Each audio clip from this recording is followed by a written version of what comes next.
Chapter 298. Chapter 298, Limited Time Purchase. Oh ho! Young Master Qin is back. Qin Feng arrived in the parlor and walked over to Xiaobai with a smile. Then, he shook Xiaobai's hand. Xiaobai was bracketed by two beauties, and he knew that there was a large chance these two beauties belonged to Qin Feng. He was on pins and needles. When he suddenly saw Qin Feng walk over, he was so frightened that he immediately stood up and almost spilled the tea in his hand. Young Master Qin's personal attendant. Haha, I'm back. Xiaobai's hand trembled in Qin Feng's. He was regretting going to Qin Manor as a bodyguard.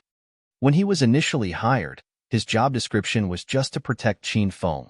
Nothing was mentioned about acting with him. Xiaobai didn't know how to act. He preferred to battle bandits, or even take bullets or blades for Qin Feng. He was worried that if someone saw through his acting, he would be done for. This was over 10 times more dangerous than being a bodyguard. Young Master Qin is so personable and lacking in pretentiousness. He really is someone worth learning from. Qin Feng pinched the brat lightly for getting waited on by the two women earlier. The pinch made Xiaobai feel as though his bones were about to break, but he didn't dare make a peep. Instead, he smiled and said to Qin Feng, "Little Feng, don't praise me. I get prideful easily."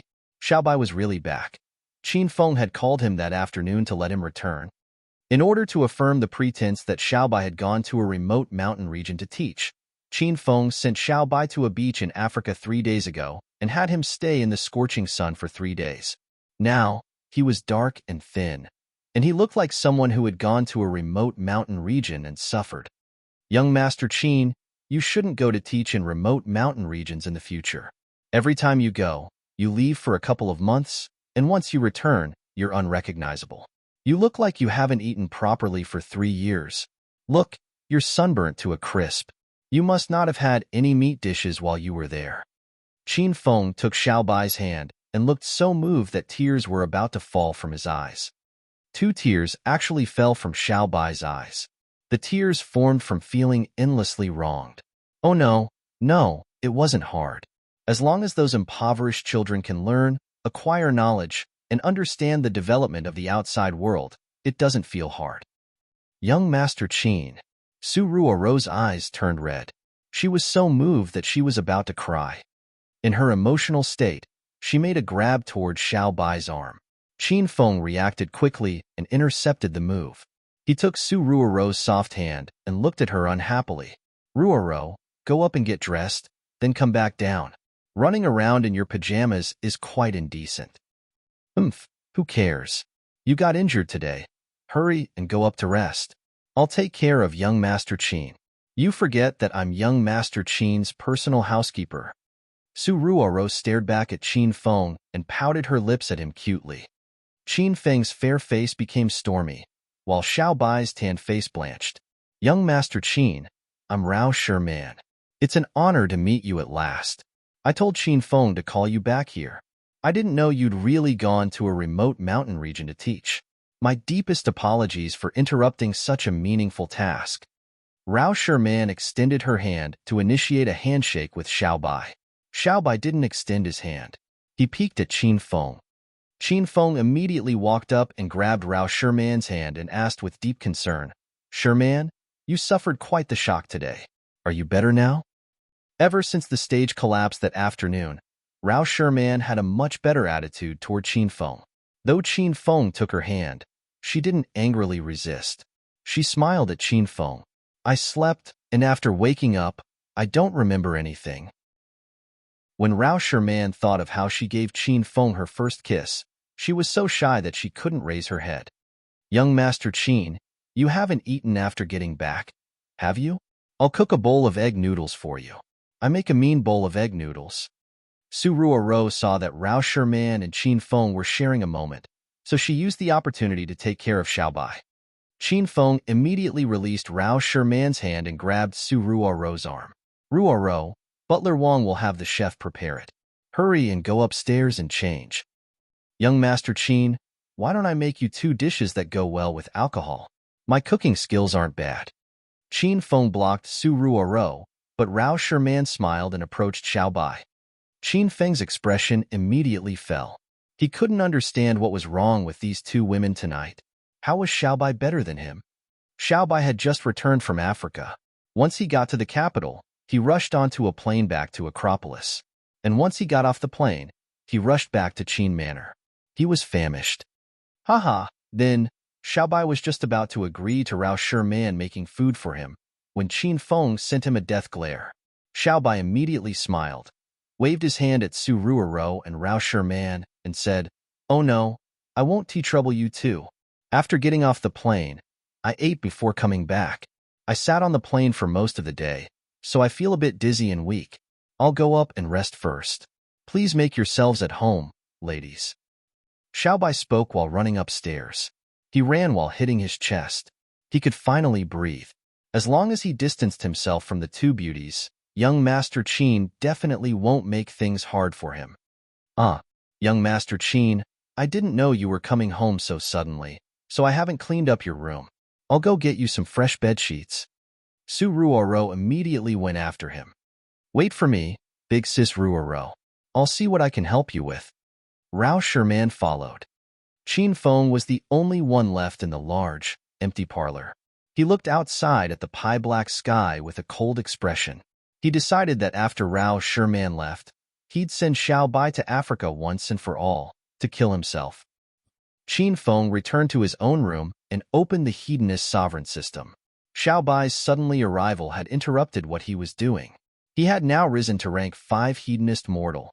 In the lottery, he acquired the sovereign-level skill Vajra Esotery and activated the system's wuxia interface. He opened the wuxia interface to find various weapons, techniques, and pills. For example, the little throwing knives he used before were in the wuxia interface. The little throwing knife was considered the lowest grade and cheapest weapon in the interface.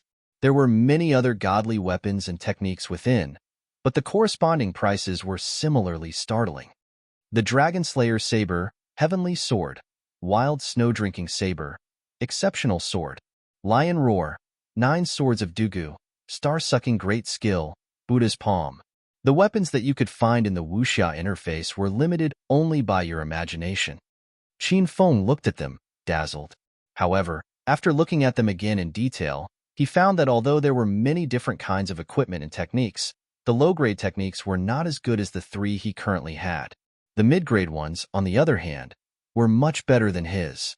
The prices were all above 10,000 hedonist points. The high-grade techniques and weapons all cost over 50,000 hedonist points. Qin Feng didn't count the zeros for the godly techniques because he was afraid doing so would make him cross-eyed. Master, right now, you're the best at wielding swords, so I would advise, Little Pig's sticky voice resounded. After saying half of his sentence, he was unhappily interrupted by Qin Feng. Damn Piglet, you like acting bass. Your whole family likes acting bass. Little Pig looked at Qin Feng with a blank expression for a good while, then suddenly laughed. Master, I was talking about swords, and you interpreted it as bass. It seems that you love being bass, Master. Qin Feng felt like crying. He had just been ignored by the two beauties Rao Sherman and Su Ruoro, and now he was getting played by a pig. Little Pig, keep talking. Master, you are good with swords, so buy a high-level sword technique to cultivate and vastly improve your skills. This book of basic sword techniques is the most basic sword manual. As a Stage 3 Inner Chi expert, it isn't that useful, said Little Pig earnestly. Ever since Qin Feng broke through Stage 2 Inner Chi, he had felt that basic sword techniques weren't too useful to him. He would rather use Thunder Tiger Fists with the Winter Iron Glove, or the Spirit Snake Whip with the Phantom Whip technique when fighting because these two techniques were much more powerful than the True Steel Sword paired with the basic sword technique. He searched the wuxia interface for sword techniques, and his gaze fell upon a rare manual with the 9 Swords of Dugub technique. This technique was extremely well known. It was the rare sword manual used by Ling Huchong in his favorite novel, The Smiling, Proud Wanderer. With the 9 Swords of Dugu, a normal, iron longsword could beat Dongfang Bubi, the number 1 in the martial community, into a dog. Thus, the sword technique manual seemed to be very formidable and profound. However, this sword technique manual required 10,000 hedonist points, but Qin Feng currently only had 3,500. He couldn't afford it. Master, 9 Swords of Dugu is in mid-grade sword technique manual, so it's prime time for you to use it. However, it costs 10,000 hedonist points, so you can't afford it now. I would advise Master to buy the Wind Blade technique first, and buy the 9 Swords of Dugu after you've saved up 10,000 hedonist points, suggested Little Pig. Wind Blade technique? Don't I need to have stage 4 inner ability to be able to use it? Why would I buy it now? Asked Qin Feng with suspicion. Then, he opened the normal system search bar and found the Wind Blade technique. There was a time limit next to the purchase button, indicating that the remaining time to purchase the item was 3:2:09. What is this? Master, the Wind Blade technique is an Earth-level skill. How could you buy it for 3,000 hedonist points? Its original price is 30,000 hedonist points. However, the system is extremely humane. Sometimes, it lowers the price of a high-level weapon or technique for a limited period. If Master doesn't buy the Wind Blade technique now, after 3 days, you'll have to spend 30,000 hedonist points to buy it, said Little Pig. Chapter 299. Chapter 299. Was this Sherman's or Rua Rose? Qin Feng suddenly thought of the shopping mall's limited-time offers and the crazy end-of-season sales of various major brand stores. He never imagined this hedonist sovereign system had this kind of special discount as well. If he didn't buy the Wind Blade technique now, then he'd need to pay 10 times the price to purchase it after 3 days. Qin Feng wasn't that stupid. He hastily spent 3,000 hedonist points and bought the Wind Blade technique. Wind Blade martial skill. Skill level. Earth level lower grade skill. Whoever practices this martial art can release invisible wind blades after condensing chi. This attack is fast, precise, and fierce, an essential and godly skill to kill people. After Qin Feng acquired the Wind Blade technique, a bunch of strange memories surged violently into his mind. When his mind calmed down, he already had the memories of this martial skill inside his brain. As he circulated chi inside his body, he furiously waved his large hand. However, the imaginary scene of leaving a blade mark on the wall or the wall collapsing didn't appear. His surroundings were quiet. Not even a gust of breeze blew. Seems like I really can't perform the Wind Blade martial skill at stage 3 inner chi. Qin Feng sighed lightly. Inner chi cultivation was a long process. It all began with the inhaled chi that every human knew. After you inhaled chi, you need to practice in training chi and direct that chi into the dantian. After that was refined chi, and after you could refine chi with ease, then you'd have a chance to step into stage 1 inner chi and become a martial artist. After you became a martial artist, then it was the time to control chi. You could control the chi in your dantian to strengthen your physical body, alter your bodily functions, or even use it in a battle to kill people. Stage 4 inner chi was a dividing line in inner chi cultivation. You need to practice control chi over and over again before entering stage 4 inner chi. Once you could control the chi in your body with high precision, then you could break through this bottleneck and step into the realm of stage 4 inner chi and become a truly powerful inner chi expert. This was because starting from stage 4 inner chi, the inner chi expert would learn discharge chi, which was a legendary technique. Discharge inner chi, hit the cow behind mountains. Qin Feng was still in the stage of control chi and couldn't discharge his inner chi yet, so he couldn't use the Wind Blade martial skill. Acropolis City, Amethyst Dragon Palace. Originally, the Amethyst Dragon Palace was the property of the Hao family, formerly one of Acropolis City's 4 major families. However, since the Hao family had fallen, the Amethyst Dragon Palace was now owned by the Sima family. In a luxurious VIP room, 2 fancily dressed young men sat on a couch, each holding a glass of red wine. They were weighing a beauty on stage performing a striptease. Prince Sima, it's been such a long time since we 2 brothers have met up. It's such a pity that little brat Hao Yun had a bad life, but fortunately, we could retain this Amethyst Dragon Palace and protect it from falling into the Qin family's grasp. Prince Zhou, I was busy breaking through my limits recently and had no time to have a cup or 2 with you. I hope you don't mind, Sima too replied with a smile, then took a sip of good wine. Beside him sat a handsome young man, one of the 4 princes of Acropolis City, Zhou Kai, Prince Zhou. Prince Sima, You're too courteous. Breaking one's own limits is the right thing to do. You're not like me. I'm an idle fellow, versed neither in polite letters nor in martial arts. I feel so ashamed every time I sit beside Prince Sima. Zhou Kai burst into laughter, his sights fixed on the stripper on stage. That luscious dancer was now topless. As Sima too glanced at Zhou Kai, a flash of light suddenly crossed his eyes. Prince Zhou, I specially hired this foreign lass abroad. She's fine, right? I heard she's still a virgin. If Prince Zhou wants, I'll gift her to Prince Zhou then. Zhou Kai laughed with mouth agape and replied, Well, thanks, Prince Sima. You're welcome. She's just a foreign lass, not a superstar either. Sima too added casually, Rumors say China's top-tier celebrity Rao Sherman has come to Acropolis City. She's the pure jade girl, who's never had any scandal since her debut. If I can get her in my hands, then I'll have no regret for the rest of my life. Zhou Kai's eyes shone even brighter. Withdrawing his attention from the performance on stage, he turned his head to the side to look at Sima Tuesday. Prince Sima, did you fall for her? I had my eyes on her for a long time now. I heard she's still in Acropolis City. Hee. Indeed, I'm quite fond of her. She's the country's goddess. How can one not fall for her? Sima too smiled and waved his hand. But I just broke through during my seclusion. My inner chi still hasn't stabilized, so I can't do that kind of thing yet. Otherwise, I'd already have treated Miss Rao Sherman to a meal and had a nice time with her. As for you, this fellow, why don't you grasp such a good opportunity? If you don't make your move now, Rao Sherman might not come back to a small place like Acropolis City for the rest of her life after she returns to the provincial capital. Then, you won't be able to hit on her anymore. Zhou Kai's countenance changed slightly. It was an undeniable fact that in his heart, he'd always wanted to make a move on Rao Sherman. After all, who didn't want to sleep with a beautiful and young celebrity like Rao Sherman? But she's never had any scandal. I think someone is backing her. I'm afraid she won't heed my invitation, said Zhou Kai with his eyebrows furrowed. A celebrity is just a performer.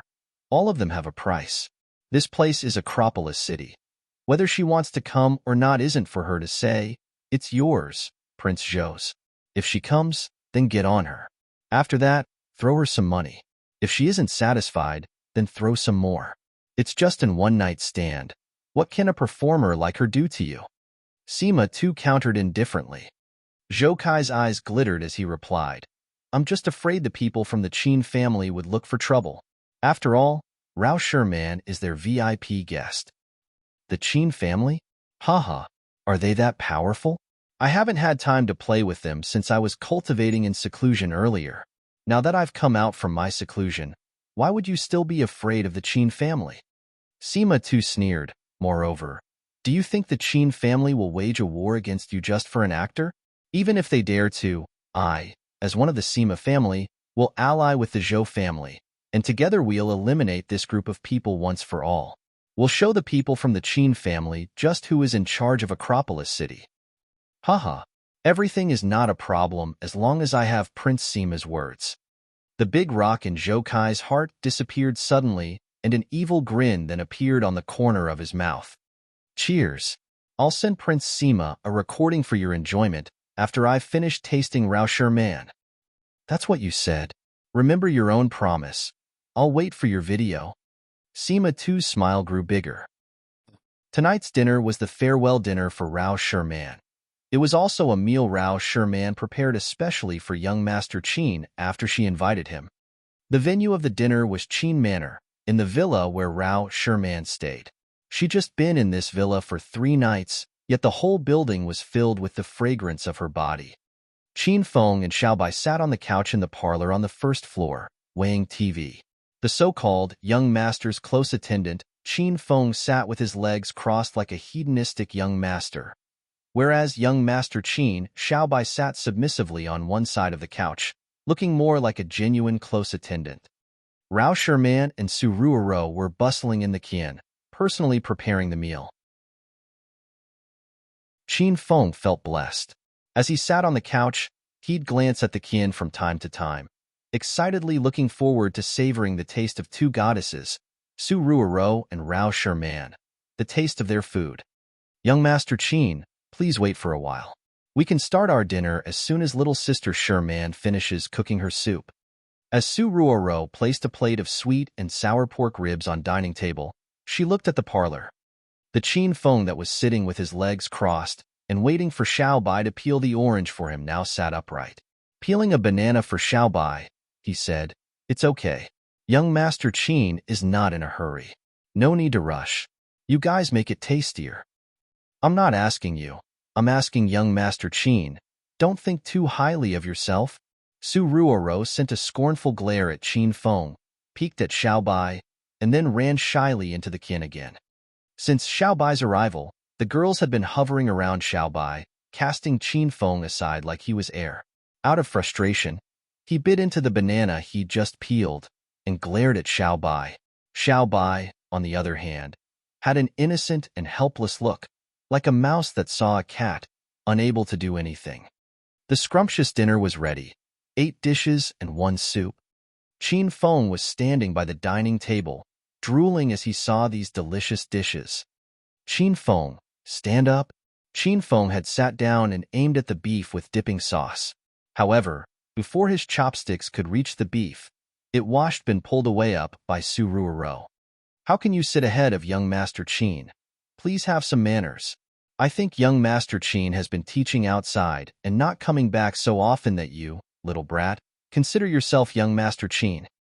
Seeing Su Ruoro pouting her small mouth in a highly displeased look, Qin Feng had the urge to push her against the wall, rip off all her clothes, and lash her booty with his belt, while yelling at her, "Your elder is the real young Master Qin.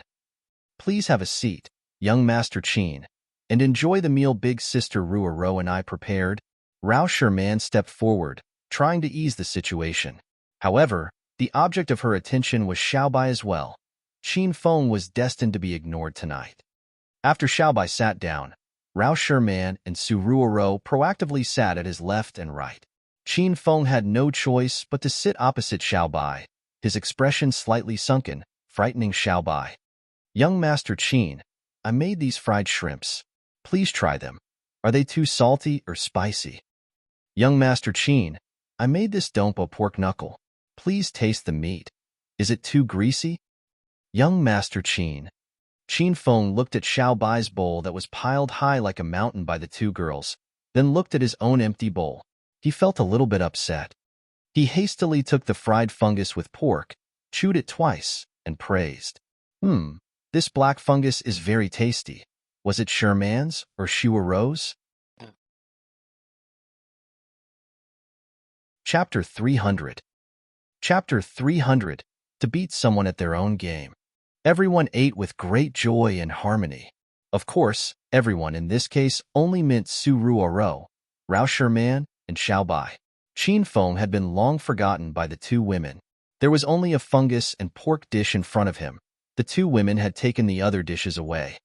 Qin Feng had just said a double entendre, so the two women were really merciful just by not sending Qin Feng away. "Sherman, since your flight tomorrow is early, this is my parting present for you. I hope every day will be happy after you get back." Qin Feng suddenly pulled out a soul-cleansing necklace from his pocket. This necklace was exactly the same as the one Qin Feng gave Zhao Lingxian. It had the ability to refresh the wearer. After spending 3,000 hedonist points on the wind blade technique, Qin Feng spent the remaining 500 hedonist points on this soul-cleansing necklace. He felt that a famous celebrity like Rao Sherman must be always tired and have a wounded spirit, so this soul-cleansing necklace would be very suitable for her. Rao Sherman really liked the light green necklace made up of translucent beads strung together. Girls usually liked these little trinkets, and since this was a gift Qin Feng gave to her especially, Rao Sherman accepted it with gratitude. "Qin Feng, thank you. Can you help me put it on?" Rao Sherman looked tenderly at Qin Feng. Ever since the stage collapsed and Qin Feng braved death to save her, Rao Sherman felt endless gratitude toward Qin Feng. She also had a bit of a strange feeling toward him. It had a light sweetness and warmth to it that would occasionally bubble up in her heart. She couldn't suppress it even if she wanted to. Of course, Qin Feng was happy to put the soul-cleansing necklace on Rao Sherman. He arrived behind her and, bent over slightly, his face almost pressing against Rao Sherman's neck. Rao Sherman's entire body exuded a light fragrance. Her neck was tender, fair, and exquisite like jade. When Qin Feng put on the necklace, his fingers inadvertently brushed the skin of her neck. It was soft and silken, possessing a gentle warmth, making Qin Feng want to kiss it. "Are you done?" Rao Sherman's beautiful face was flushed, and her voice was as weak as a mosquito. When Qin Feng's hand brushed her neck, she felt numb. Her heartbeat increased, and she blushed. All her strength seemed to have been whisked away. If this continued, Rao Sherman was afraid that she'd slip off her chair and fall to the floor. Done. Qin Feng had finished putting on the necklace a long time ago. He'd put it on thrice, then removed it thrice intentionally to touch Rao Sherman's neck a couple more times and to smell the scent of her body. Since Rao Sherman was a famous celebrity, her current farewell was very likely an eternal farewell. Qin Feng felt reluctant to part with her. "Sherman, the necklace looks really good on you. If you really like it, wear it all the time. Don't even take it off when you shower. I purposely requested this necklace from a Buddhist pilgrimage site. It has protective capabilities and can cleanse the soul and focus your attention." After Qin Feng put the necklace on, he went to look at Rao Sherman from the front. He even straightened out the mussed hair on her forehead. This small action was very attentive, making them seem like a sweet, newlywed couple. Rao Sherman was so shy that her neck flushed a bit as well. However, she didn't stop Qin Feng's behavior. "Okay, I'll wear it always." Not only did Rao Sherman say this out loud, she also meant it. Right after donning the soul-cleansing necklace, Rao Sherman felt that the light green necklace really exuded coolness. The cool feeling spread throughout her body, causing the fatigue and feelings of difficulty to slowly disperse and making her feel refreshed. After gifting his present, Qin Feng sat down. Su Ruoro smiled and chimed in. "Little Sister Sherman, as a famous celebrity, you probably aren't lacking anything. I didn't know what to give you, so I made an embroidery. Please accept this humble present." Su Ruoro took out her present and gave it to Rao Sherman. This was an embroidery of around half a meter. A lotus pond filled with faint green lotus leaves and blooming pink lotuses was embroidered on it, and it looked very pretty. "Little Sister Sherman, in my heart, you'll always be as elegant and pure as a lotus, untainted though grown in mud and cleansed of evil." Rao Sherman was so moved that her eyes turned a bit red. She really liked this embroidery that Su Ruoro gifted her. "Thank you, Big Sister Ruoro. I'll cherish and keep this for eternity in the same way I'll cherish our friendship. When there's time, you and Qin Feng must come to the capital to see me. I'll take you both around for a fun time." Rao Sherman and Su Ruoro hugged tightly. Though it wasn't yet time to part, the two of them were already rather unwilling to leave each other. Xiaobai had just returned to Qin Manor, so he didn't know Rao Sherman, much less have a present for her. If Qin Feng didn't force him back to the manor, he would still be a security guard at one of Royal Group's subsidiary companies. However, Rao Sherman didn't care about these things. She came to Acropolis this time to help Big Sis Qing Shui get out of her arranged marriage. Having been able to meet young Master Qin, she was now satisfied. However, Rao Sherman originally came to Acropolis with confidence and an indomitable will. Now that she saw young Master Qin and learned about him from Su Ruoro, Rao Sherman's previously staunch convictions began to waver. She felt conflicted when she saw young Master Qin sunted and starved from teaching in a remote mountain village. She and Big Sis Qing Shui thought young Master Qin was dissolute, hedonistic, and unruly human scum by nature, but this was not the case. Young Master Qin was low-key, humble, and polite. He secretly gave back to society, yet bore the weight of its criticism. This person was worth respecting. Did she really have to harm him? "Little Sister Sherman, young Master Qin, I'm full. You all continue eating. I'll go wash the dishes." Su Ruoro didn't have a large appetite. She brought her dishes and the other empty dishes to the Qian. Xiaobai wanted to eat more, but upon seeing the look Qin Feng shot him, he immediately stood after putting his chopsticks and bowl down. I'm done eating as well." Miss Sherman, please take your time eating. I'm going back to my room to rest. Xiaobai wanted to leave, but Rao Sherman called out to him, Young Master Qin, don't leave yet. I'm done eating as well, and I have something I need to speak to you about in private. Could you come sit in my room? That is kind of inconvenient, isn't it? Asked Xiaobai with a bit of awkwardness. Not really. I greatly admire young Master Qin for teaching in a remote mountain village, so I wanted you to tell me about your experiences. I want to use your experiences to write a song, to give myself some inspiration, said Rao Sherman with a smile. Won't you give me that little bit of face? All right, then I won't be overly polite with Miss Sherman as well. Xiaobai gave Qin Feng a look, then followed Rao Sherman up the stairs. Qin Feng waved the two of them go up. Then, he sat on the sofa in the parlor, pulled out his phone, plugged in a wire, and donned earphones. The sound of an opening door passed through the earphones. Young Master Qin, this is my room. I didn't know you were coming so suddenly today, so I didn't get to clean it well. Please excuse the mess. Rao Sherman opened the door and allowed Xiaobai to enter. A pinhole camera was hidden on the second button of Xiaobai's white dress shirt. Qin Feng, who sat on the sofa in the first floor parlor, looked at his phone with a smile as he saw the Rao Sherman and her room through the pinhole camera. The sound came from a recording device in Xiaobai's pants pocket. Xiaobai was originally hired as a bodyguard for Qin Manor.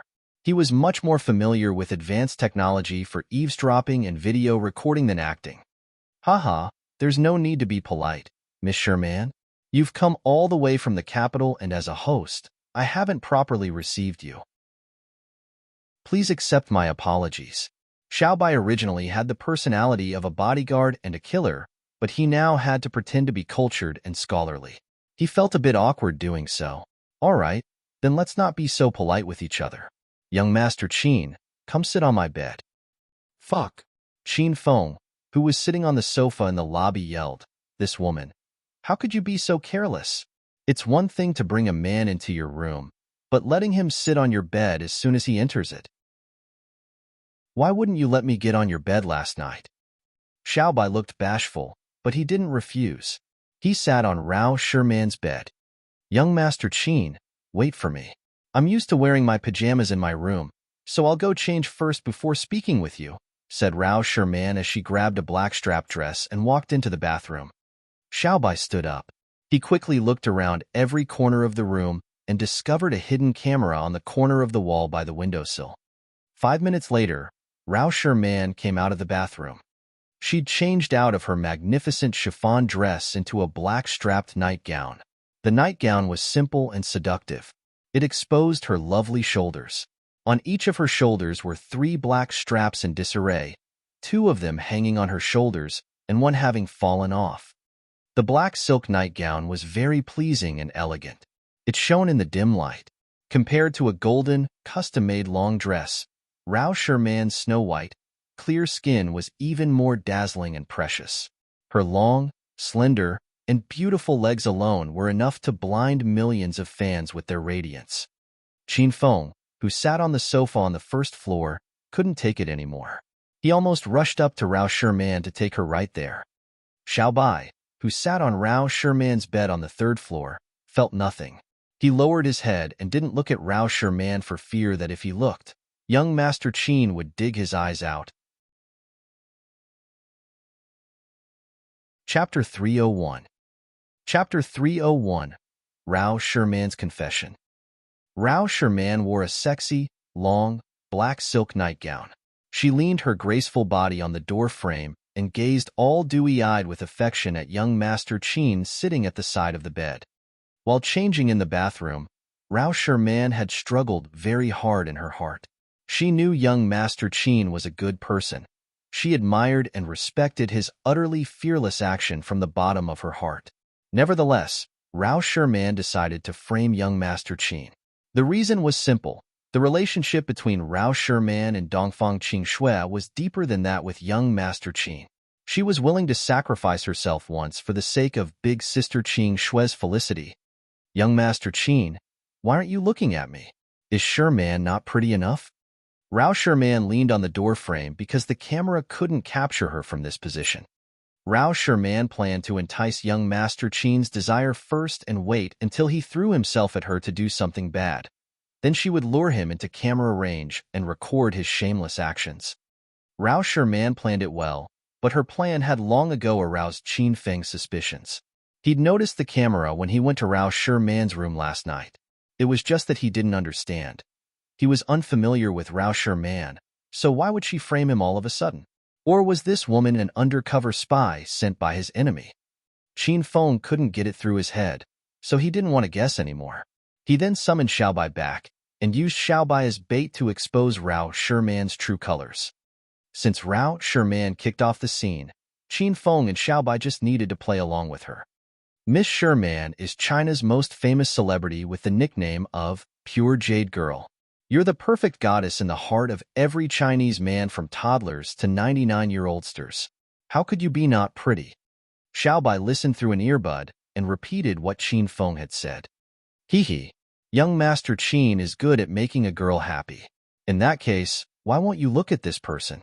This person has changed into this nightgown just for you, said Rao Sherman in a sweet voice. Qin Feng felt weak just from hearing her coquettish voice. Ahem. Didn't Miss Sherman invite me to discuss my teaching experience? Then let's get to the point.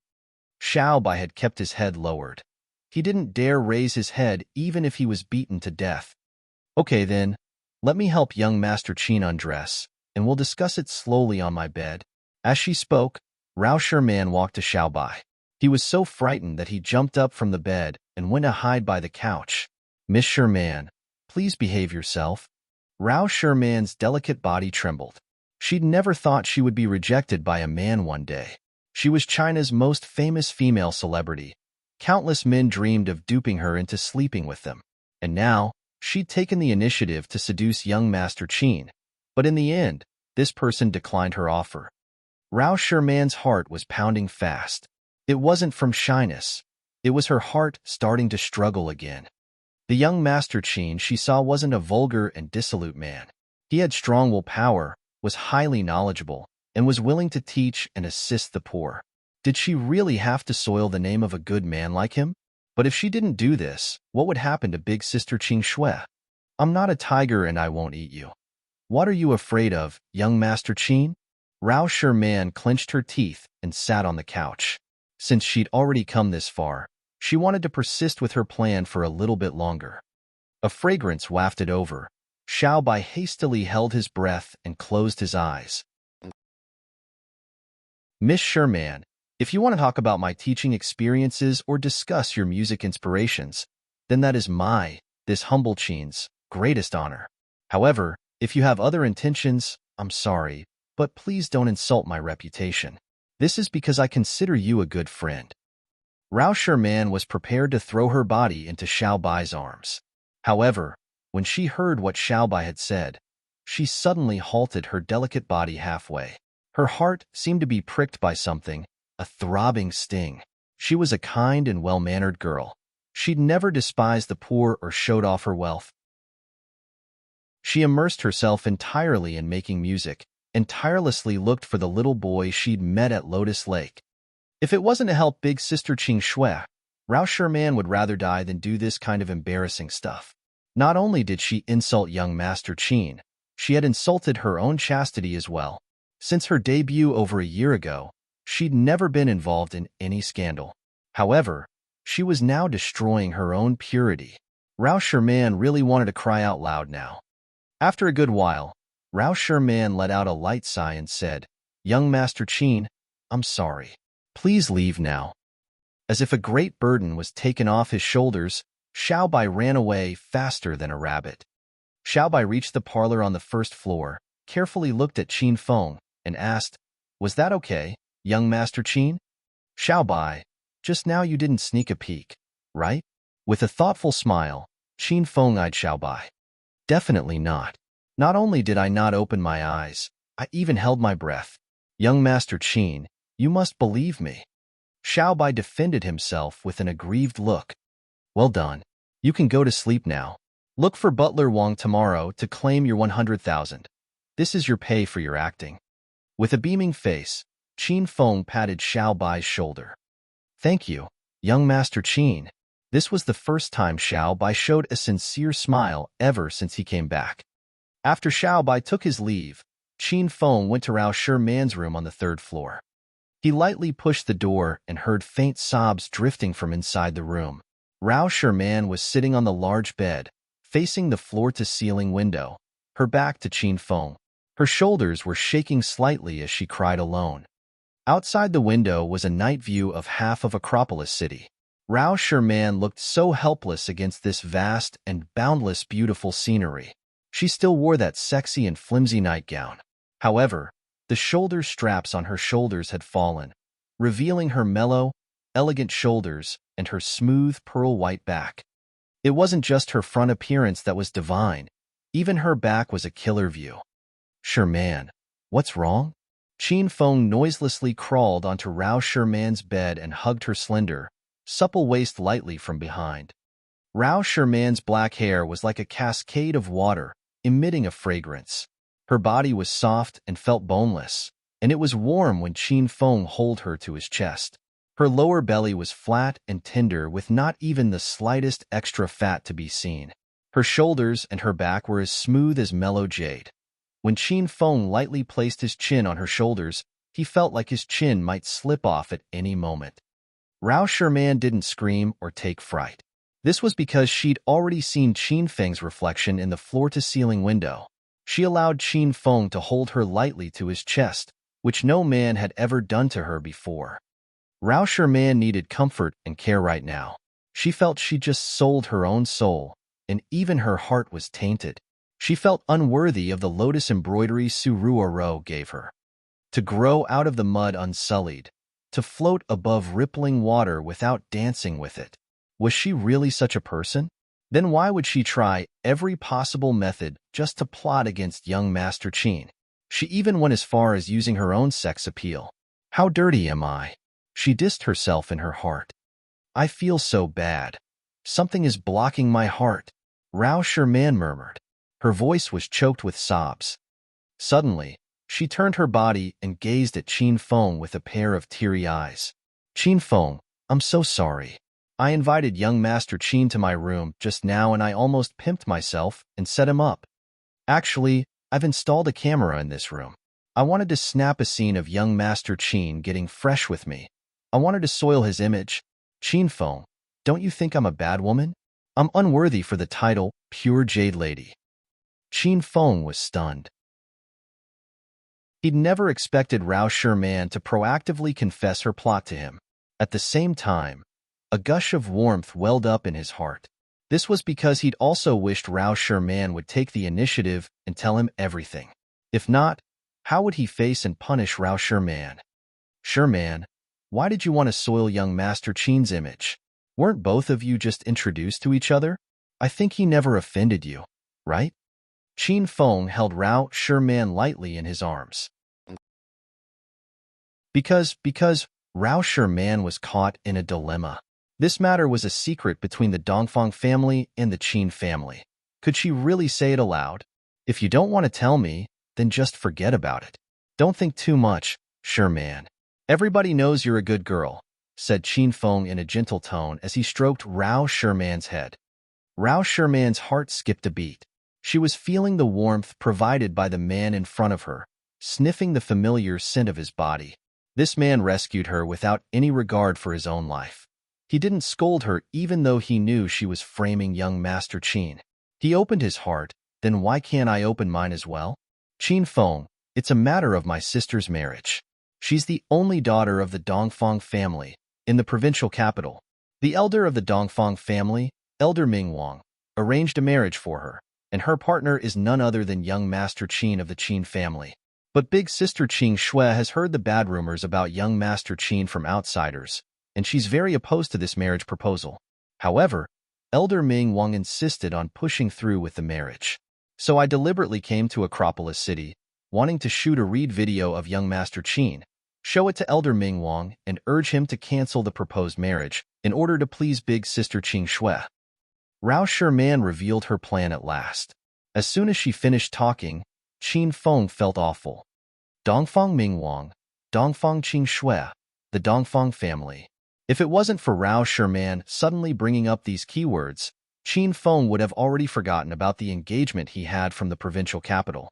He was vexed about this marriage and wanted to cancel it, but his dad refused to. He never imagined that that woman from the Dongfang family was worried about this matter as well. How can these adults make the decision on their own? It's a democratic society now, and everyone is talking about freedom of marriage.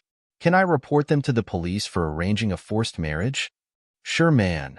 So that's what happened. Qin Feng could finally relax his apprehensive heart. He helped Rao Sherman wipe off her tears and fix her hair, and said with a smile, "You've done all of this with good intentions. I think young Master Qin won't blame you. I'll talk with him afterward." Actually, he's not happy with the marriage as well. His ambition is to walk the earth with books and spread the knowledge he learned. He has no intention of marrying either. You might as well tell your big sister Qing Shui when you get back to the provincial capital. Tell her she shouldn't worry. As long as she and young Master Qin don't agree to this marriage, the elders of both sides won't force them in the end.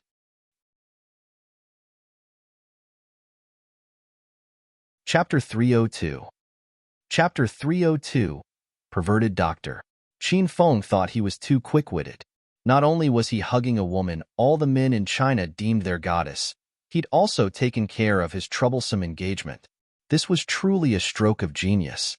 No one knew his real identity. They all thought he was young Master Qin's personal attendant. Rao Sherman was in the dark. Su Ruoro didn't know what was going on, and he laid out a whole story and tricked these two girls, casually hugging and kissing them. That's right, there was also Li Yuchun, that driven career woman who was trapped in his plot. She already liked him. He got 3 top-quality women with one cast of his net. Qin Feng was too proud of his intelligence. Qin Feng, will young Master Qin really forgive me? Is there really no hope between him and big sister Qing Shui? Rao Sherman's lovely dimmed eyes brightened again. Of course, young Master Qin is kind and magnanimous. How would he concern himself over something as small as this? Don't blame yourself and don't worry. I'll take care of everything. Sherman's concerns are my concerns, affirmed Qin Feng with a pat of his chest. Okay. Rao Sherman nodded lightly. Qin Feng pulled Rao Sherman tightly into his embrace. Qin Feng, what are you doing? Rao Sherman regained her senses. She felt herself wrapped in Qin Feng's embrace and jumped in shock. Though Qin Feng had saved her and she'd given him her first kiss, the situation was different. Rao Sherman had only done something so gutsy because she thought she and Qin Feng would die. Currently, though Rao Sherman had some positive feelings for Qin Feng, she hadn't reached the stage where she'd let Qin Feng casually hug her. Plus, the clothes she was currently wearing were a bit thin. Sherman, I was afraid that you'd see a cold because you weren't wearing enough layers. Don't misunderstand. Qin Feng said earnestly and didn't loosen his grip. Qin Feng, I'm not cold. Rao Sherman glared at Qin Feng with a bit of shyness. Since this man saved her before, Rao Sherman didn't want to be too harsh. Plus, Rao Sherman wasn't certain if Qin Feng was pretending to be stupid, or if he was actually stupid. Rao Sherman opened her mouth again, but Qin Feng seemed not to hear her. Hugging Rao Sherman felt too good. How nice it would be if they were to admire the night sky this way, hug each other, then sleep. Qin Feng, let go. I don't want to lose you as my friend. Do you understand? Rao Sherman's charming face flushed, and she was extremely shy. Qin Feng suddenly stopped and looked at Rao Sherman with the gentleness of water. Sherman, you're not cold anymore? Then I'll let go. Qin Feng sat on the sofa in Rao Sherman's room. Rao Sherman changed into a lovely white t-shirt and shorts. She lost the celebrity aura and seemed like a youthful and bright college student. She had to leave the next morning, and she was a bit reluctant to do so. Thus, she took the initiative to request a nighttime stroll. Qin Feng naturally happily agreed. Anything Sherman wears is pretty. Qin Feng looked at Rao Sherman with a smile. Rao Sherman's hands were behind her back. She smiled as she walked up to Qin Feng, extended her slender, lily-white hands, and said, "Let's go. Take me for a nighttime snack and to see the nighttime scenery." Acropolis City's first hospital. It was currently 8 o'clock at night, long past the time for the doctors to get off work. On this night, Zhang Tianhua didn't have a shift, but he still hadn't gone home. Instead, he walked into Lin Beibei's special care room with a gentlemanly smile. "Auntie, have you eaten dinner yet?" Upon entering the room, Zhang Tianhua saw Mother Lin sitting beside her daughter's sick bed, holding her daughter's hand and speaking to her continuously. Doctor, Zhang is here. I've already eaten. You aren't off yet, doctor." "Zhang?" Mother Lin greeted Zhang Tianhua with a smile. Since Zhang Tianhua was Lin Beibei's primary doctor, Mother Lin couldn't help but try to get on his good side. "Haha, I'm working overtime tonight." "You're working overtime tonight, doctor." "Zhang, if I remember correctly, your overtime is scheduled for Thursdays, tomorrow night." Mother Lin had been in the hospital with Lin Beibei for almost 2 months now, so she knew Dr. Zhang's work schedule well. "Haha, who would have thought that Auntie would remember my overtime schedule?" Zhang Tianhua screwed his head awkwardly. "I swied with Director Wang. He had something to do tonight." "Then I thank you for your trouble, Doctor." "Zhang," said Mother Lin with a smile. She didn't suspect anything. "Oh no, it's no trouble, it's no trouble. As doctors, no matter how difficult it is for us, it's not as hard as it is for the patients' families." When Zhang Tianhua saw that Mother Lin didn't continue pursuing the matter, he secretly exhaled in relief. He went up to Lin Beibei's bed and looked at her pure and moving face. A green glow flashed in his eyes. Beibei's condition hasn't been bad recently. Though it shows no sign of getting better, it hasn't gotten worse. I've been talking to her every day, and when it's sunny, I take her out to soak in some sun. Every day, I wipe down her body and massage her, hoping that she'll wake up sooner. My daughter has been obedient, understanding, good, and kind since she was young. Why isn't the Heavenly Father opening his eyes? How did he let her get to this state? As Mother Lin spoke, tears streamed from her eyes. As a mother, she was in even more pain seeing her daughter in this state. She instantly aged more than 10 years. "Auntie, don't worry. As long as Bei perseveres and undergoes therapy, she'll definitely get better." Zhang Tianhua comforted her insincerely. "I feel that way as well. I won't give up on Bei. I've made a fool of myself, Doctor. Zhang, I'll go to the restroom. You help check up on Bei," said Mother Lin as she went to the restroom. Zhang Tianhua looked around the empty room and saw that only he and Lin Beibei remained. His heartbeat sped up, and he wanted to pounce on Lin Beibei, take off her clothes, rip off her pants, and enjoy this little beauty right then and there. However, he knew that Mother Lin was in the room's restroom and would come out soon. First, he had to take care of the nuisance that was Mother Lin. Zhang Tianhua's expression immediately became sinister. He pulled out a bottle of sleeping powder and poured some into Mother Lin's cup. He swirled it evenly, and then he sat at the edge of the bed. "Dr. Zhang, is Bei all right?" Mother Lin came out after washing her face.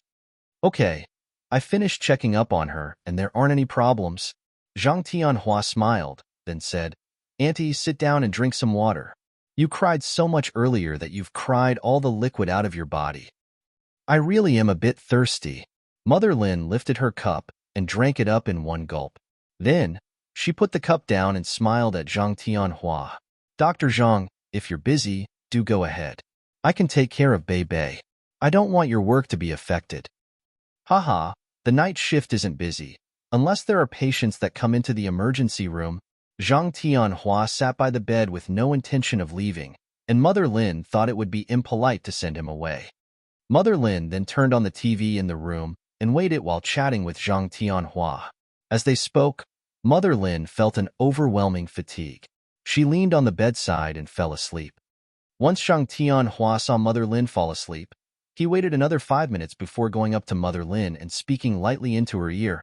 Auntie, are you asleep?" Even after he called her several times, Mother Lin didn't respond. Zhang Tianhua had a sinister smile.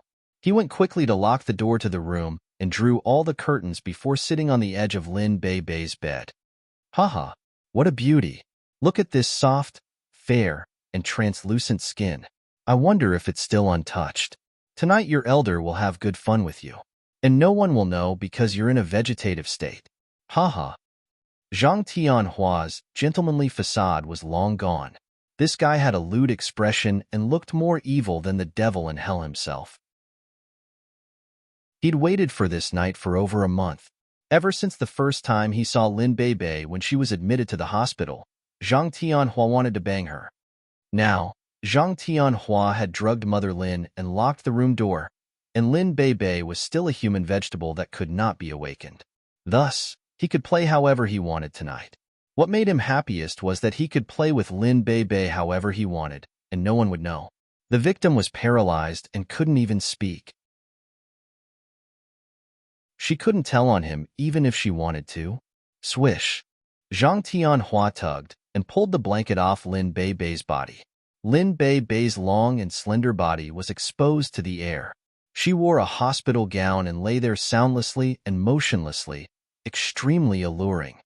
Little beauty, let Big Brother see your chest, okay? Big Brother's had his eye on you for a long time.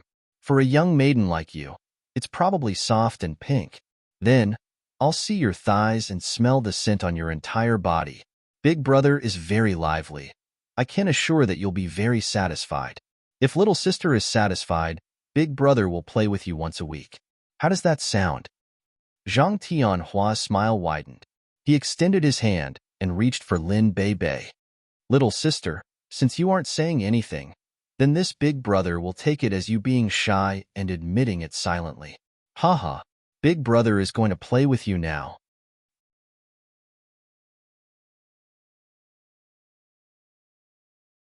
Chapter 303. Chapter 303. I'll try my best to fall in love with him. Qin Feng drove his dad's Mercedes-Benz and brought Rao Sherman to the most happening food street in Acropolis City. It was 9 o'clock at night, the time when this street awakened and filled with vigor and energy. Both sides of the street were packed with various delicacies. Lanterns red, wine green, people were bustling here and there. If one was tired of walking, then he'd sit down, order some beers and a few skewers of barbecue. He'd eat and drink while gazing at those beautiful legs sheathed in black silk stockings. This was the intention of 99% of the men when they came to this food street. Qin Feng and Rao Sherman walked in the crowd shoulder to shoulder. Qin Feng keep on introduce the delicacies and culture of the food street, while Rao Sherman just kept silent and listened. Suddenly, she stopped walking and mischievously pointed at Qin Feng. So you brought me here to peek on pretty girls, right? The corners of Qin Feng's mouth quirked slightly as he replied, Indeed, last time I came here for those pretty girls, but tonight, I'm the 1% that doesn't look at other beauty. Rao Sherman smiled even brighter. Although she already knew the answer in her heart, she still wanted Qin Feng to say it himself. Why you don't want to admire the beauties tonight, then? Qin Feng replied with a smile, This is because the woman standing beside me is more beautiful than all of them. Even though Rao Sherman was prepared and she expected Qin Feng's answer, her delicate body still trembled slightly when she heard Qin Feng say those words earnestly. A gush of sweet warmth then welled up in her heart. Rao Sherman lowered her head as she refused to let Qin Feng see her blushing face. She said softly, Qin Feng, I want to eat something. Qin Feng brought Rao Sherman to a barbecue stall that he patronized. This stall's ingredients were fresh, and the stall owner's barbecuing skill was unparalleled. The barbecue stall owner was a middle-aged fat uncle. When he saw Qin Feng, he smiled and hailed him. Yo, Brother Qin, it's been a long time. Uncle Wang, how's your business lately? Qin Feng patted the fat uncle's shoulder. Uncle Wang didn't know Qin Feng's identity.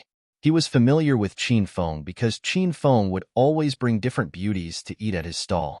And now, when he saw the divinely beautiful Rao Sherman standing behind Qin Feng, countless emotions flashed across Uncle Wang's heart. We're both men. How come this little brat has so much luck with the ladies? Still okay. Uncle Wang then served Qin Feng and Rao Sherman, both of you. Please come inside and have a seat. I haven't seen you for such a long time. Since you've brought your girlfriend with you, then let me, this Uncle Wang, personally barbecue for you too. Is it the same as usual? Yes, as usual, and a dozen beers, please, ordered Qin Feng with a smile. Standing behind Qin Feng, Rao Sherman wanted to step forward and explain that she wasn't Qin Feng's girlfriend when she heard Uncle Wang address her as such.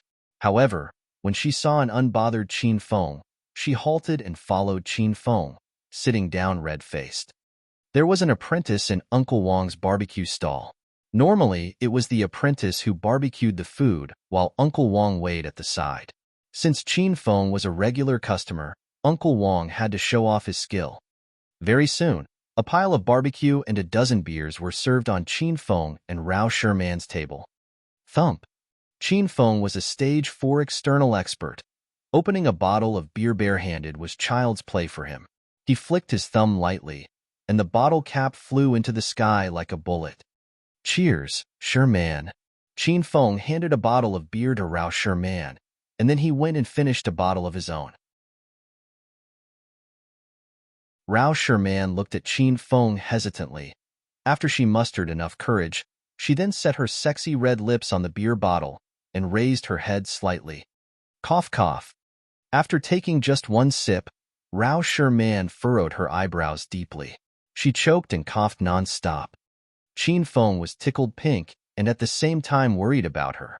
He went to Rao Sherman's side and patted her back lightly. He also helped her wipe off the beer beside her mouth using a piece of tissue paper. "Do you feel any better now?" asked Qin Feng after he returned to his own seat. "Yeah, I feel better now." Rao Sherman nodded her head. The two of them sat face to face exchanging glances.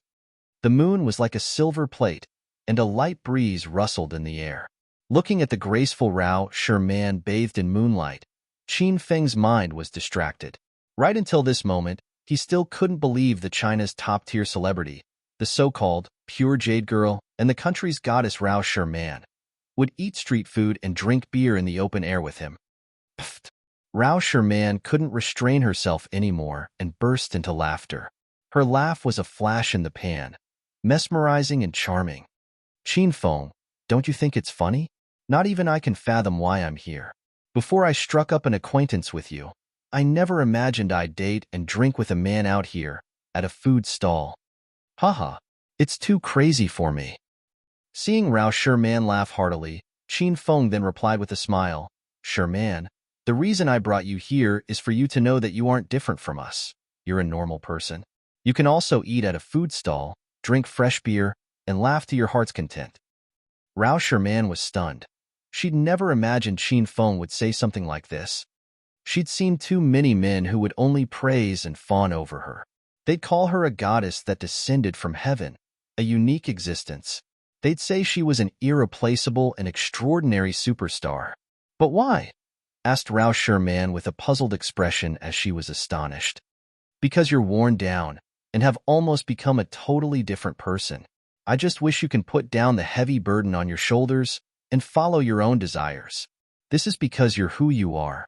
You're Rao Sherman. When everybody is concerned about how high you've flown, only the people who really love you will care how tired you are." Rao Sherman was only 20 years old. She was already a famous person. She'd already flown high enough. However, everybody just demanded she fly higher, ever higher. None of them had told her, "Don't exhaust yourself. You need to live life your own way." Rao Sherman cried.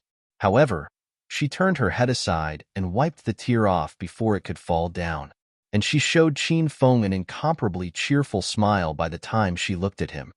"Qin Feng, do you know the reason why I'm known as the Pure Jade Girl?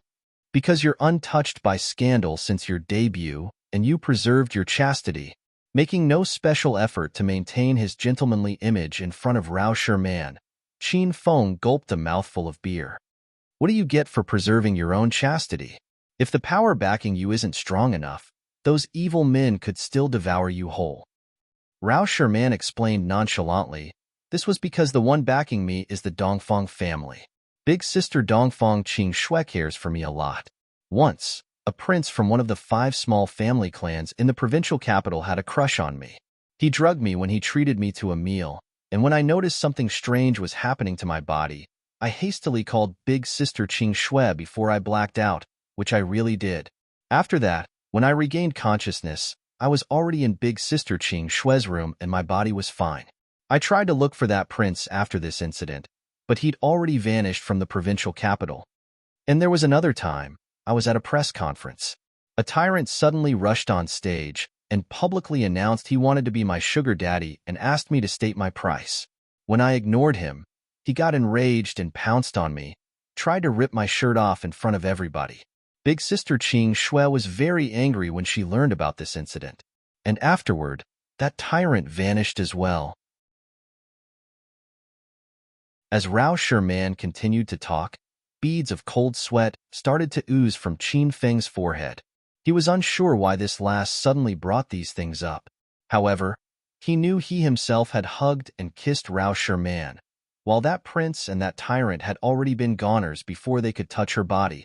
So was he going to die a very tragic death?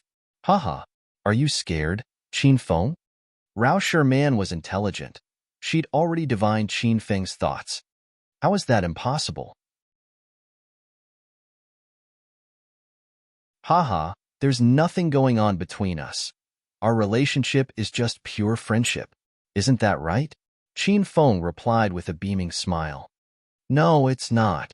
Rao Sherman suddenly became grave and added without the slightest hesitation, first of all, a lot of things have happened between us. You're the first man to hug me, kiss me, see me in a nightgown, have a dinner with me, and shop with me. Secondly, the moment you hugged and kissed me, your intentions were bad. You really wanted to dominate me at that time. Qin Feng was speechless. This woman was too smart and serious. If the kiss during that tragedy was offered by me, then how about when you hugged and got fresh with me just now in my room at Qin Manor?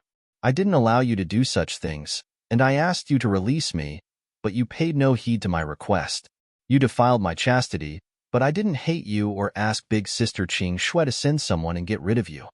Qin Feng, didn't you feel weird? Yes, I did. That's the reason why I brought you out for a stroll and have some snacks. I knew you'd blurt it out all by yourself. Qin Feng drank another bottle of beer and gazed fondly at Rao Sherman sitting opposite him. He was liking this woman more and more. Do you still remember the story I told you at Lotus Lake? That really happened on me. I couldn't find that young boy after so many years. I thought he was gone forever, and I thought I couldn't find that feeling again. However, when you rushed forward, held me in your arms, and protected me from the falling metal frame, that ambiguous warmth and trust once again welled up in my heart. Your aura and spirit are similar to his. That's the reason why I can't bear to harm you. Rao Sherman's expression became bemused, seemingly immersed in those memories once again. On the other hand, Qin Feng had a solemn face. Suddenly, his heart skipped a beat and a bright light flashed in his brain. Sherman, was the little boy important to you? Qin Feng asked abruptly. Yes, very important. He's the main reason I could come so far. Rao Sherman's voice seemed to come from afar. He said he will be my first and last fan. If you could find him, will you fall in love with him? The corner of Qin Feng's mouth curled into an evil grin. I'm not sure either. After all, 8 years have passed, and he might not be the same person anymore. But should our paths cross once again, I think, I'll try my best to fall in love with him. Qin Feng felt he was fucking awesome. He'd self-directed yet another movie and made Rao Sherman fall into his crafty plot. Qin Feng had already known Rao Sherman was the little girl from Lotus Lake. He deliberately forced Rao Sherman to speak those spoony words so he could tell her that he was the little boy, and then he could legitimately hold Rao Sherman's hand, hug her slim waist, and kiss her cherry lips. Qin Feng suddenly grabbed Rao Sherman's slender jade hand and gazed affectionately into her dazzling, starry eyes. Sherman, actually Yo, what great luck to meet a godly beauty here. Come, drink some beer with us brothers, huh? Qin Feng hadn't finished his words and was interrupted by others.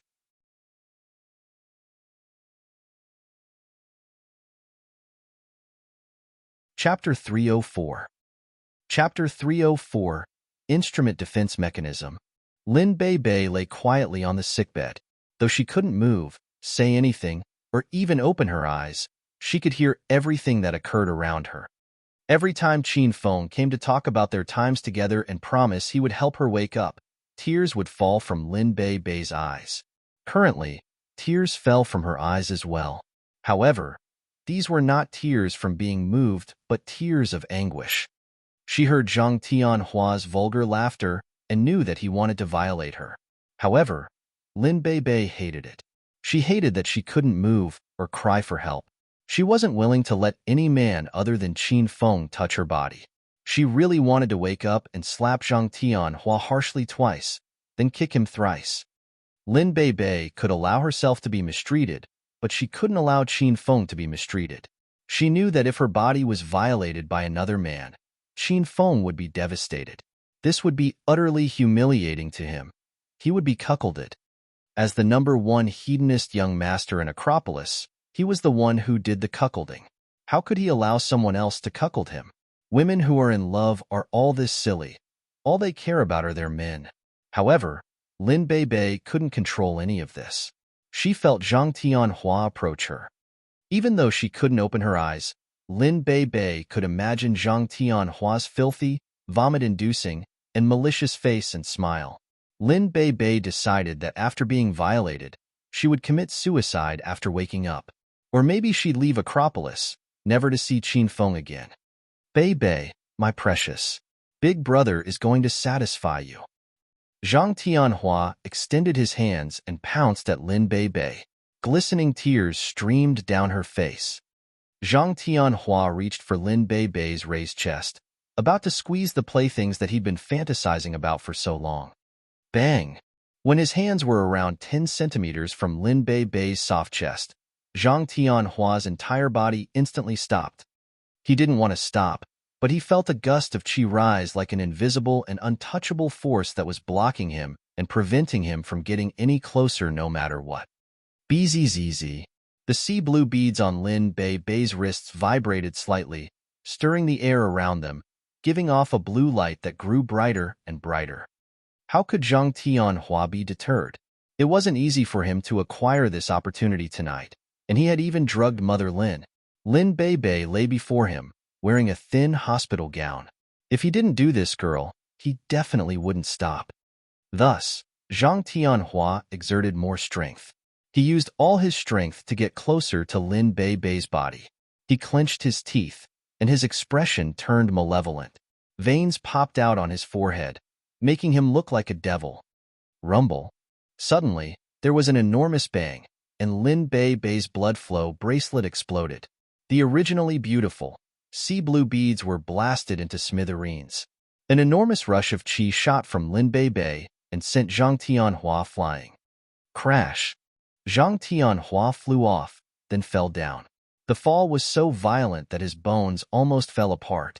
He was in so much pain that he rolled on the floor, howling continuously. His hair was messy and filled with dust. His glasses were cracked, and blood trickled from the corner of his mouth. He looked nothing like the doctor with fair and clear skin who saved and healed people. He looked like a mangy dog that lay on the ground and couldn't get up. Boom! The qi flow released a massive force, jolting Mother Lin to the floor as well. She rolled thrice, then came to a stop. This large commotion woke her up, and the first thing she did upon waking up was to crawl to her daughter. Bei, what happened? Are you all right? Mother Lin clued her daughter's hands and noticed that someone had removed her blanket. She immediately picked up the blanket and was about to cover her up.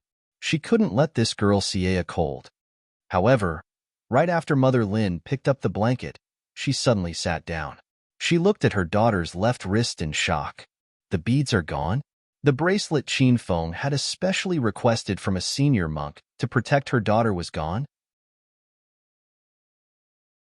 Before leaving, Qin Feng especially reminded her that this was a treasure her daughter had to wear at all times. How could it suddenly disappear? Also, what just happened? Wasn't I talking to Dr. Zhang? How did I suddenly fall asleep? Mother Lin had just awoken, so she was still in a daze and didn't understand a lot of things. She looked around and saw Dr. Zhang lying by the doorway covered in dirt like he had just gotten into a fight. Dr. Zhang, what's wrong with you? What happened? Mother Lin was shocked by Zhang Tianhua's appearance and ran to him to help him up. Fierceness flitted through Zhang Tianhua's eyes, but quickly disappeared. He knew that he had completely failed in his plans tonight. However, Mother Lin seemed not to realize his plans. And since no one else had seen his actions, Zhang Tianhua slowly calmed down. He couldn't understand where that gust of qi had come from, but he didn't care too much about it. Since he failed this time, he would just find another opportunity. Zhang Tianhua was set on taking this little beauty Lin Bei. "Ah, Auntie, I'm fine. I was talking to you at first, and you fell asleep. You must have had a hard time taking care of Bei. I didn't want to disturb you, but wanted to see how my other patients were doing when I slipped and fell." "Oh no, be careful, Doctor. Zhang. I clean the floor every day in this room, so it might be a bit slippery." A flash of suspicion flickered in Mother Lin's eyes, but she didn't say too much. I have to be more careful next time. I'm getting old as well, so I can't fall like that anymore. Then I'll leave first. I seem to have grazed my knee, so I'm going to put some disinfectant on it." Zhang Tianhua stood to leave. Okay. Go ahead, Doctor. Zhang, I won't walk you out. I'm going to clean up the room. There's no need to walk me out. Go ahead and do what you would like to. Mother Lin stood at the doorway. Her gaze followed Zhang Tianhua down the hallway until he turned and disappeared from sight. Then, she rushed back to her daughter's side. She lightly lifted her daughter's clothing and examined her in detail to make sure that no one had done anything to her, before exhaling in relief. Seeing that the bracelet was really gone, and she couldn't find it in the room at all, Mother Lin furrowed her brows and couldn't relax them. Her heart thumped incessantly, and she had a bad premonition. She felt ill at ease. Mother Lin sat at the edge of the bed for a while, then pulled out her phone and quickly made a call. Qin Feng was extremely angry. It hadn't been easy for him to realize Rao Sherman was the little girl from 8 years ago, put on an elaborate show, trick Rao Sherman, and hear her confession. Qin Feng was about to reveal his identity and tell Rao Sherman he was that little boy by the lotus pond. Then, the two of them would hug. Rao Sherman might be moved to tears. He would comfort her, convince her to drink in celebration, get her drunk, and things would go smoothly. However, why did a bunch of hooligans have to appear now? These hooligans interrupted Qin Feng, so Qin Feng decided to break their dog legs. Since it was October, it was still kind of hot at night. 5 youths with bare arms walked up with smiles on their faces. The one leading the pack was a man with dyed brown hair, a clear, fair, and handsome face, and a tall and slender figure. He looked a bit like a Korean idol. "Beautiful. It's so boring drinking alone. Let Big Brother drink with you." The man walked up to the table without sparing Qin Feng a glance. He sat casually beside Rao Sherman, stuck his face up to her, and sniffed fiercely twice. How fragrant. Look at us, a handsome man and beautiful woman. We're truly a mom made in heaven. Haha, Big Brother Sue, it's not often that we find such a high-quality beauty in Acropolis. Will we younger brothers have a share tonight? The 4 lackeys behind Big Brother Sue came and surrounded them. Their lascivious gazes fell on Rao Sherman, and they looked like they wanted to pull out their eyeballs and place them on Rao Sherman's chest. "Are you guys looking to get hit? You want to play with a woman Big Brother Sue has taken a liking to? Big Brother Sue, I'll help you beat them up." "Big Brother Sue, I suddenly realized that this last looks a lot like a celebrity." "That's right, Rao Sherman. The country's goddess Rao Sherman." "Baldy, now that you mention it, it really does look a bit like her." Big Brother Sue's 4 lackeys chattered among themselves as though Rao Sherman was going to be taken by Big Brother Sue tonight. "Leave." Rao Sherman's expression turned cold. She didn't look at them as she spoke through gritted teeth. She trembled, and the cup of beer in her slender, lily-white hand shook as well. She was very angry. "Fuck, stinking woman, you don't know how to appreciate favors. It's your fortune for Big Brother Sue to have taken a liking to you. Stinking whore, aren't you eating so late at night to get laid after? Why are you acting pure? I think our Big Brother Sue is much more handsome than this stinking brat." In Acropolis, Big Brother Sue's friends are everywhere. You should be happy that you get to attend to Big Brother Sue tonight. The stinking brat Big Brother Sue's lackey referred to was Qin Feng. The 5 hooligans hadn't looked at Qin Feng the whole time. Now that they did, they still looked down on him. Leave. Rao Sherman's expression became even colder. A wintry air shot out of her, and she only said that one simple word once again. Oomph. You really are unappreciative. Your elder wants to see how unyielding you are. This time, Big Brother Sue was angry. He suddenly stood and was about to embrace Rao Sherman. This food street was phone group territory. Big Brother Sue was extremely familiar with the area and wasn't afraid to cause a scene. Even if he took Rao Sherman right there, he could settle the situation. Splash! Rao Sherman lifted her hand and threw her cup of iced beer into Big Brother Sue's face. Big Brother Sue froze, instinctively closing his eyes. His hair was styled with pomade, but now it was ruined by the beer. Most of his hair stuck to his head, but 2 or 3 locks stayed up stubbornly. The beer also had foam, and it streamed down Big Brother Sue's forehead. Big Brother Sue was a pretty boy, but now he looked as pitiful as a drowned dog.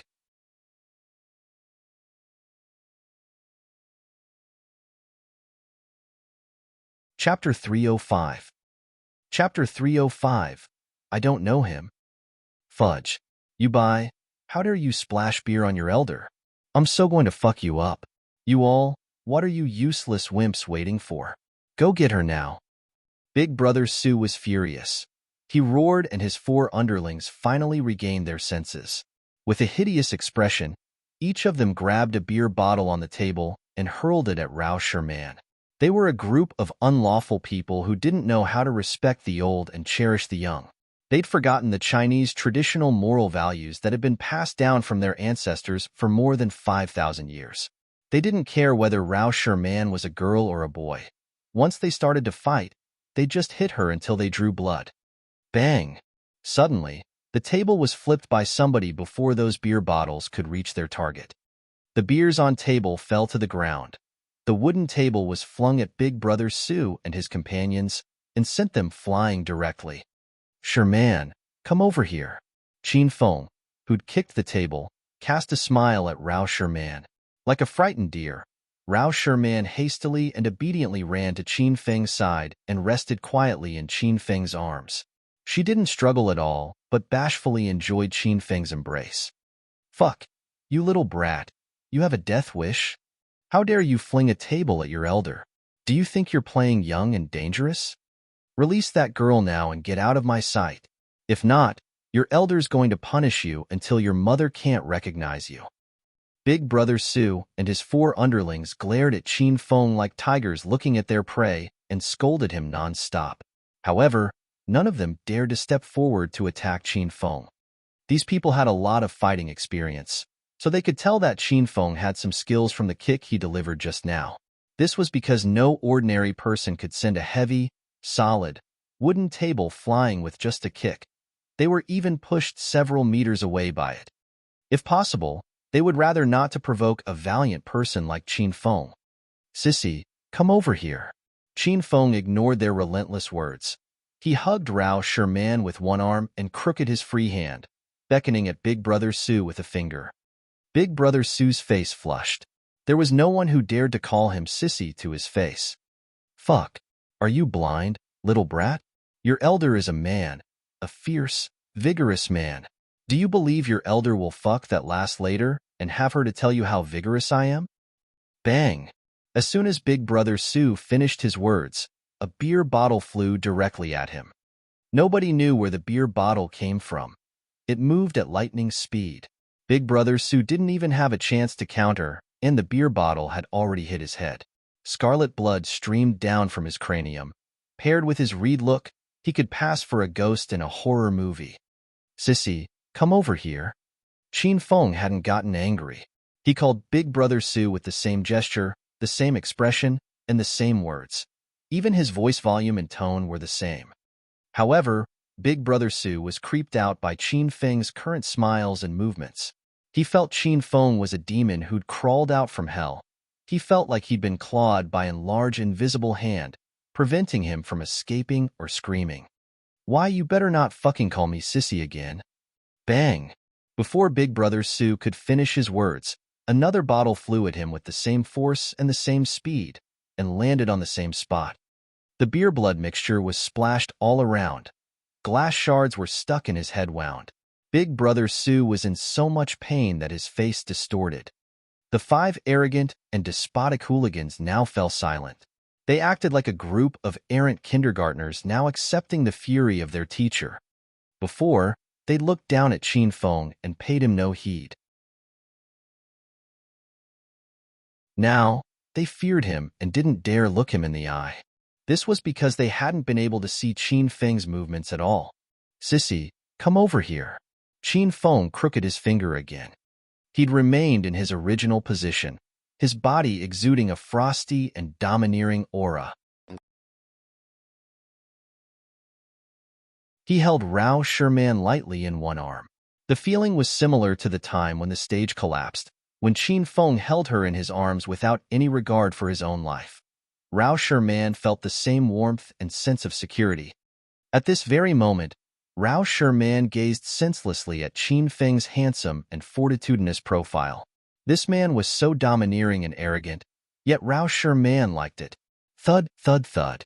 This time, Big Brother Sue walked up to Qin Feng, step by step without any hesitation. They attracted a crowd of onlookers, all of whom felt such pressure from Qin Feng's strong and domineering aura that they had difficulty breathing.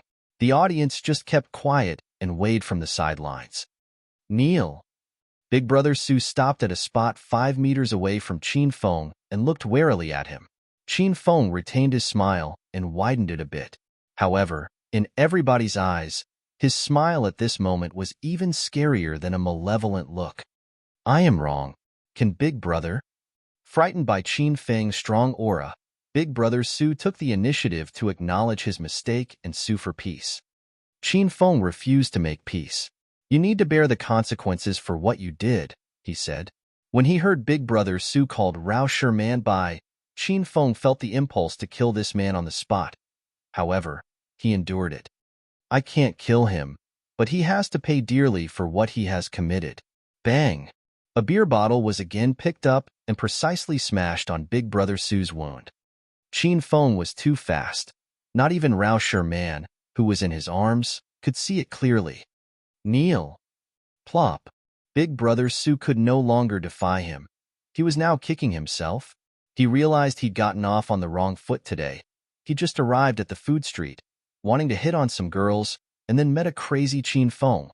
"Apologize to this beautiful and kind maiden beside me until she's satisfied," Qin Feng ordered him with a beaming face. His voice was soft, as if he was whispering to his lover. This voice was sweet talk in Rao Sherman's perspective. However, this voice creeped Big Brother Sue out and made his scalp prickle with pins and needles. Slap. Big Brother Sue started to slap himself. Slap, slap, slap. He couldn't stop himself and slapped even harder and faster. "Lady, you're a great-hearted person. Please forgive me. I shouldn't have spied on your beauty. I deserve to die. I should be punished." Slap, slap, slap, slap. The surroundings were as silent as the grave. Only the sound of Big Brother Sue slapping his own face could be heard. The people who had been drinking and talking stopped. Even those barbecue stand owners stopped working, dazed at this scene. Most of them knew Big Brother Sue always brought his underlings to eat and hit on some girls on this food street. Everyone knew Big Brother Sue was a little infamous in this area. Normally, it was he who'd get wildly drunk and punish people. Today was the first time they saw him getting beaten so badly by someone. "Beautiful, I sincerely apologize to you. Please forget what I said earlier, and please don't take it to heart. I have a bad mouth, I'm a bad person. Trash like me doesn't even have the finesse to hold your shoe." "Yes, you're right. You don't even have the finesse to hold my shoe, so get lost." Big Brother Sue's previously handsome face had gotten really beaten up that even his mother wouldn't be able to recognize him. Rao Sherman opened her mouth at this moment. Although she was a kind-hearted and humble person, she'd never sympathize with a vulgar person like Big Brother Sue. Her air as a superstar surged all of a sudden. She stood in the crowd like a prideful white swan. Her body glittered with golden light. She was so beautiful it was heartbreaking. She was China's most famous top-tier celebrity and the national goddess in the heart of every Chinese man. She had the asset to be prideful. Rao Sherman was disgusted by just looking at Big Brother Sue, let alone having her shoe held by him. Although Rao Sherman commanded him to leave, Big Brother Sue didn't run away directly. Instead, he looked at Qin Feng and asked earnestly, "Big Brother, get lost now." Qin Feng waved his hand. Big Brother Sue was relieved. He hastily crawled up and wanted to run away. He'd never been so embarrassed as he was today, kneeling before a woman in front of hundreds of people and begging for her forgiveness. He wanted to dig a hole and hide in it. Big Brother Sue, Big Brother Sue. He was called by one of his underlings after he'd taken only a few steps. Baldy just went to Fei Tian Bar and asked for Big Brother Longhair's assistance. Big Brother Longhair is on his way now. You don't have to leave now. Let's get rid of these bees. One of his underlings went to seek help while Big Brother Sue was begging for Rao Sherman's forgiveness. Opposite of this food street was a pedestrian walkway, which was a few hundred meters away from the Fei Tian Bar. The reason Qin Feng brought Rao Sherman to the food street was because he wanted to bring her to the Fei Tian Bar after they'd finished their snack. The onlookers were attracted by that loud underling. They saw a group of black-suited men suddenly surge forward at the entrance of the food street. One could tell from a glance that there were at least 30 people. The battalion was huge and posed an extraordinary grandeur. They were like the mafia from the Bund. They'd stolen the show once they made their entrance, and a golden road appeared before them wherever they went. Those people who came for food had hidden away, afraid they might draw unnecessary trouble to themselves, while those food stand owners who had put their tables and chairs on the road also hurriedly cleared the road with their assistance. Thud, thud, thud. The grandeur of 30 people was overwhelming. Even their steps sounded like a marching army. Big Brother Sue and his 4 underlings had already gotten to their feet. They were so excited they almost screamed when they saw the long-haired man at the head of that group of black-suited men. It's Big Brother Longhair. He has come. Qin Feng, let's leave now. Rao Sherman's countenance sank slightly. As a superstar, Rao Sherman had experienced this kind of occasion before, so she wasn't afraid at all. In fact, she was a little bit angry. No, we shouldn't leave.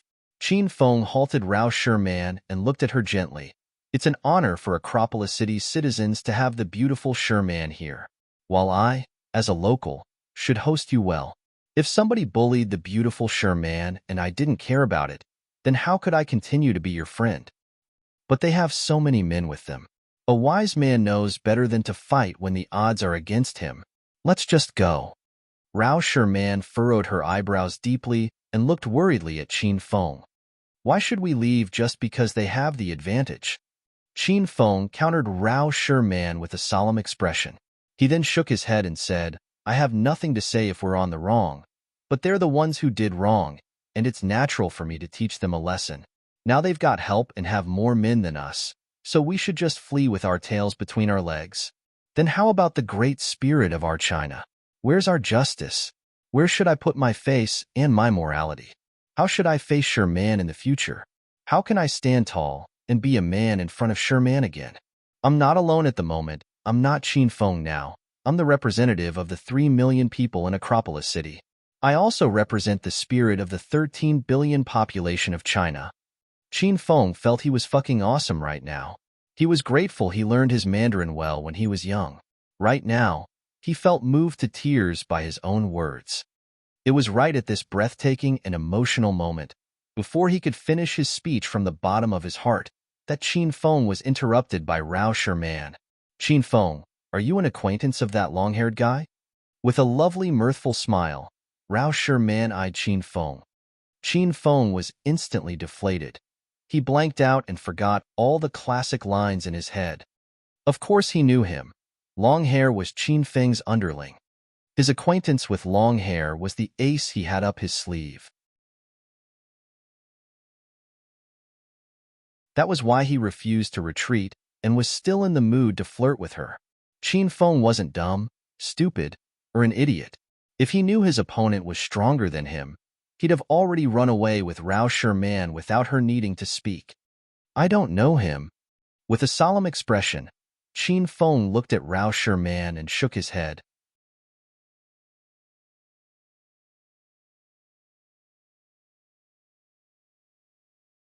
Chapter 306. Chapter 306. I detest liars. You really don't know him? Rao Sherman's smile widened, and her gaze didn't leave Qin Feng's eyes. Maybe he knows me, but I really don't know him, said Qin Feng through clenched teeth.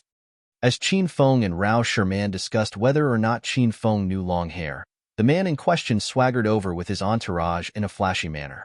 He'd been called over by Big Brother Sue's lackey, Baldy, but he didn't come to help Big Brother Sue. Since the northern district of Acropolis was Phone Group territory, and the Phone Group base was Fei Tian Bar, as the Phone Group's figurehead, Long Hair naturally had to preserve order and safety in his territory. Now that Long Hair and his two brothers followed young Master Qin, their horizons broadened. They were no longer the men of before who only knew how to fight and kill, licking the blood off their blades. The three brothers began to learn to clean up their act and allow the Phone Group to venture into business. Thus, Long Hair was in the middle of taking care of fights in his territory because peace bred wealth. Big Brother Long Hair, I didn't know you would come. This little brother is truly overwhelmed by this unexpected favor. Big Brother Sue already greeted Long Hair with a smile. Brother Sue and his four lackeys clearly misunderstood why Long Hair had come. Long Hair came to stop the harmful fights, not to help Brother Sue. Long Hair rushed over energetically with over 30 lackeys to show off the Phone Group's power. He wanted all the people in the Northern District to see that the Northern District now belonged to the Phone Group, and if you wanted to maintain your businesses and livelihoods in this area, you had to do things honestly. Long Hair was very satisfied with acting pretentious, but this was suddenly spoiled by Brother Sue's appearance. Long Hair wasn't very happy. His eyes merely glanced over Brother Sue, but he just continued to walk past him. Brother Sue thought this look was Big Brother Long Hair's greeting, so he bloomed with happiness. Big Brother Long Hair, it's the damn man and woman over there. They're too fucking cocky. Brother Sue immediately fell into step with Long Hair. It was originally Long Hair leading 30 men alone to show off, but now Brother Sue took away half of that limelight. Long Hair was so angry that he almost sent the guy flying with a kick. That man is especially cocky. I've brought up your name and said this was your territory and warned him not to cause trouble, but that man didn't listen and even started beating people. That brat really thought Sue, couldn't take care of him? I merely refrained from making a move out of respect for you, Big Brother Long Hair. I know that you told us not to cause a ruckus in the Northern District, and I engraved your words in my heart. This is my motto. That's right, Big Brother Long Hair. The little girl with the brat is really hot. She'd be a perfect ma for you. If you played with that kind of girl for a night, you'd practically fly to the heavens. It wasn't every day that Big Brother Sue had the opportunity to see Big Brother Long Hair in person, much less stand so close to him. In his excitement, Big Brother Sue looked like he'd eaten stride chewing gum. Once he opened his mouth, he couldn't stop talking. Long Hair stopped a long time ago. He didn't listen closely to Brother Sue's words. Instead, he looked at the handsome man and beautiful woman across the way with an expression of horror. As Big Brother Sue said, the woman was a beauty of the highest quality. But even if Long Hair was given 100 guts, he still wouldn't have enough to entertain the slightest thought about Rao Sherman because he saw young Master Qin hugging this exquisite beauty. We're both men, but why is there such a huge difference between us? Long Hair sighed to himself. He already forgot what number this high-quality sister-in-law was. However, he completely believed the rumors. The women by young Master Qin were all as beautiful as fairies and could topple cities and countries with their looks. Big Brother Long Hair, Big Brother Long Hair. Hey, are you listening to me? When are we going to get rid of that man? Long Hair was shaken out of his stupor by Brother Sue. Once he came to his senses, Long Hair's expression sank and he threw a large slap, sending Brother Sue to the ground. Brother Sue rolled a fair number of times and saw stars. Big Brother Long Hair, Did you hit the wrong person? That brat is across the street. This wasn't only Brother Sue's thought. It was the same question going through Brother Sue's 4 lackeys and the hundreds of spectators around them. If you keep fucking yelling, your elder will find someone to cut your tongue off. Slap. Longhair was so angry that his solid muscles began to tremble. He wasn't there to help Brother Sue, but this guy kept jabbering nonstop. Now the guy wants me to deal with young Master Chin? If the guy wants to die, he shouldn't drag me along. You idiot. If you're looking to fucking die, then die farther away. Don't pretend you're close to this elder. Have I ever spoken to you? Do I know you? Who the fuck are you? Longhair was really angry. Longhair swung his arm that was as strong and thick as a leg and slapped Brother Sue back and forth continuously. Brother Sue was like a little chick, and his neck jerked so much that it almost broke. Brother Sue's 4 lackeys were so shocked that they wanted to eat their fists. The audience was even more confused. Wasn't this man with the long hair who looks like the golden-haired Lion King called over by Brother Sue to provide reinforcement? Why is he hitting his own man? Big Brother Longhair, don't dirty your hands. Let me take care of this small fry for you. The lackey's Longhair stepped forward and surrounded them, prepared to hit Brother Sue. Longhair kicked Brother Sue and yelled, "All of you fuck off. None of you have the right to make a move today, and your elder will personally teach anyone who acts recklessly." The fight was intense, and Chin Feng and Rao Sherman looked on calmly, as though Brother Sue had nothing to do with them. And you still insist that you don't know the long-haired guy? Rao Sherman escaped Chin Feng's embrace and stood shoulder to shoulder with him. He was standing too far away earlier, so I couldn't see clearly. Now that we're closer, I can see him clearly. Nope, I don't know him. Chin Feng couldn't admit that he knew Longhair. If he did, the emotional confession, that unyielding drive he just established would come crashing down. Young Master Chin, I didn't know you were here. My apologies for this sorry sight. Chin Feng had just spoken, and Longhair already came running to greet him. Chin Feng gritted his teeth and suppressed the urge to send Longhair flying with a kick. Rao Sherman, on the other hand, laughed like a little girl whose plan succeeded. Ahem. Who are you, you long-haired guy? You've made yourself look like the golden-haired Lion King. I don't even know you. Are you a wild man who ran out of the depths of the mountains? As Chin Feng spoke, he gave Longhair a meaningful look. Longhair was initially puzzled, but then he later understood Chin Feng's looks. Though he didn't know why young Master Chin had to pretend not to know him as his inferior, he just had to do what he was instructed to. Huh, it seems that I'm mistaken. You're taller and handsomer than the person I know, and your girlfriend is more beautiful and remarkable. My apologies for disturbing you too. Longhair cupped one fist in the other hand, bowed, turned, and left with Brother Sue and Brother Sue's 4 lackeys. Chin Feng and Rao Sherman sat at a new table, and the crowd of spectators slowly dispersed. Soon, the food street went back to normal, appearing as though nothing had happened at all. Brother Chin, I'm really sorry. Those were the hooligans in this area, and they're not to be messed with. I'll take care of your expenses for today. I hope it didn't ruin you and your girlfriend's mood. Uncle Wong was a kind person. He made a fresh portion of barbecue and brought a beer over. Chin Feng smiled and waved his hand. There's no need for that. I'll pay for today, and put the broken tables and chairs on my bill as well. Since I'm taking my girlfriend out tonight, let me show off a bit in front of her since I don't have many opportunities to do so. Chin Feng, Rao Sherman, and Uncle Wong were all grown-ups. They all understood Chin Feng's words. Uncle Wong didn't continue to argue with Chin Feng. He smiled and went back to barbecuing. Chin Feng, you still maintain that you don't know that long-haired guy? Rao Sherman squinted at Chin Feng. Under Chin Feng's tutelage, this lass occasionally lifted her bottle of beer and took 2 swigs of it. If her fans saw this unaffected air of hers, who knew how many eyes would be clawed out and blinded? Didn't that long-haired man say he mistook me for someone else? How would I know him? Asked Chin Feng with a smile. I don't like people who lie to me. It seems that I'll be heading back first. Rao Sherman stood and looked like she was about to leave. Sure man, that person is my lackey, Qin Feng suddenly said. To be precise, he's young Master Qin's lackey. Rao Sherman sat back down and stared quietly at Qin Feng with eyes as bright as stars. She wasn't a gossipy woman, and she really wasn't a woman that insisted on getting to the bottom of things. She only cared so much about this because she heard the way Longhair greeted Qin Feng. That person called Qin Feng, young Master Qin. He also knows my identity, and Qin Manor is merely that of young Master Qin's body double.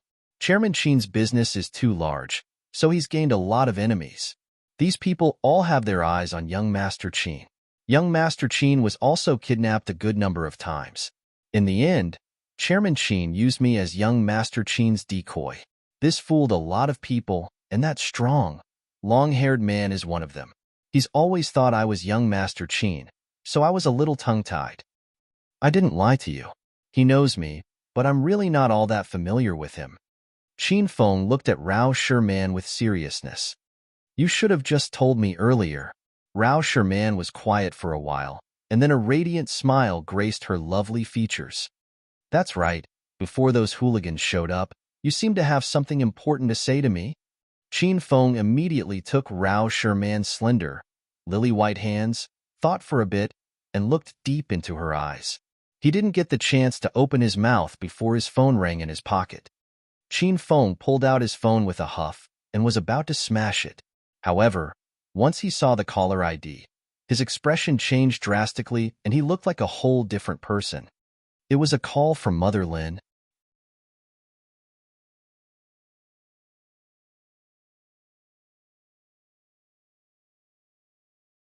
Chapter 307. Chapter 307. The bad guy should be punished. Qin Feng's eyebrows frowned slightly. A bad premonition suddenly stirred within him. This was the first time Mother Lin called him because Mother Lin never took the initiative to call him, although she had his cell phone number. Qin Feng took the call and said, Auntie, it's quite late now. Haven't you gone to bed yet? Qin Feng, where are you now? Can you come over to have a look at Bei Bei? Mother Lin's voice was shaking. What happened to Bei Bei? Qin Feng suddenly stood up. His countenance was freezing cold. Bei Bei is fine. Just the bracelet you gifted her is gone. I can't find it even though I searched the whole room up and down. I never took it off Bei Bei like you told me, not even when I bathed her. How could it go missing all of a sudden? Qin Feng sensed a crisis. This was because the blood flow bracelet was an instrument he bought from the sovereign system. Usually it had the effect of refreshing the wearer and promoting blood regulation. It would only passively counter an incoming attack if the wearer was in danger, and after that, the bracelet would vanish entirely. That means Bei Bei was attacked. Okay, I'm on my way. Qin Feng ended the call. Rao Sherman got to her feet as well. She'd never seen him so panicked, not even when he bore the metal frame for her. What's wrong? Rao Sherman asked softly. Sherman, my friend might be in trouble. I have to check on her at First Hospital right now. I'll ask Longhair to bring you back to Qin Manor. Please rest assured, that guy can be trusted. Qin Feng pulled Rao Sherman's hand and rushed to Fei Tian Bar. Qin Manor and First Hospital lay in opposite directions, and Qin Feng was burning with anxiety right now, so he couldn't see Rao Sherman home. That's not necessary. You'd better go see your friend now. Rao Sherman flung away Qin Feng's large hand. A hint of disappointment flashed in her eyes. However, she soon reverted to her charming smile. I'm going to hang around some more. I'll be very busy with a press conference and a movie shoot after I get back to the provincial capital, so I won't have free time like tonight to stroll the street anymore. Don't worry. I'll go back after I'm done. That's fine. Call me if you need anything.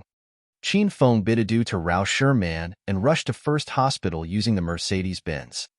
He'd got a racing skill from the lottery and his driving ability was divine. He drifted and sped along the way and reached First Hospital after 20 minutes. Auntie, how's Bei Bei?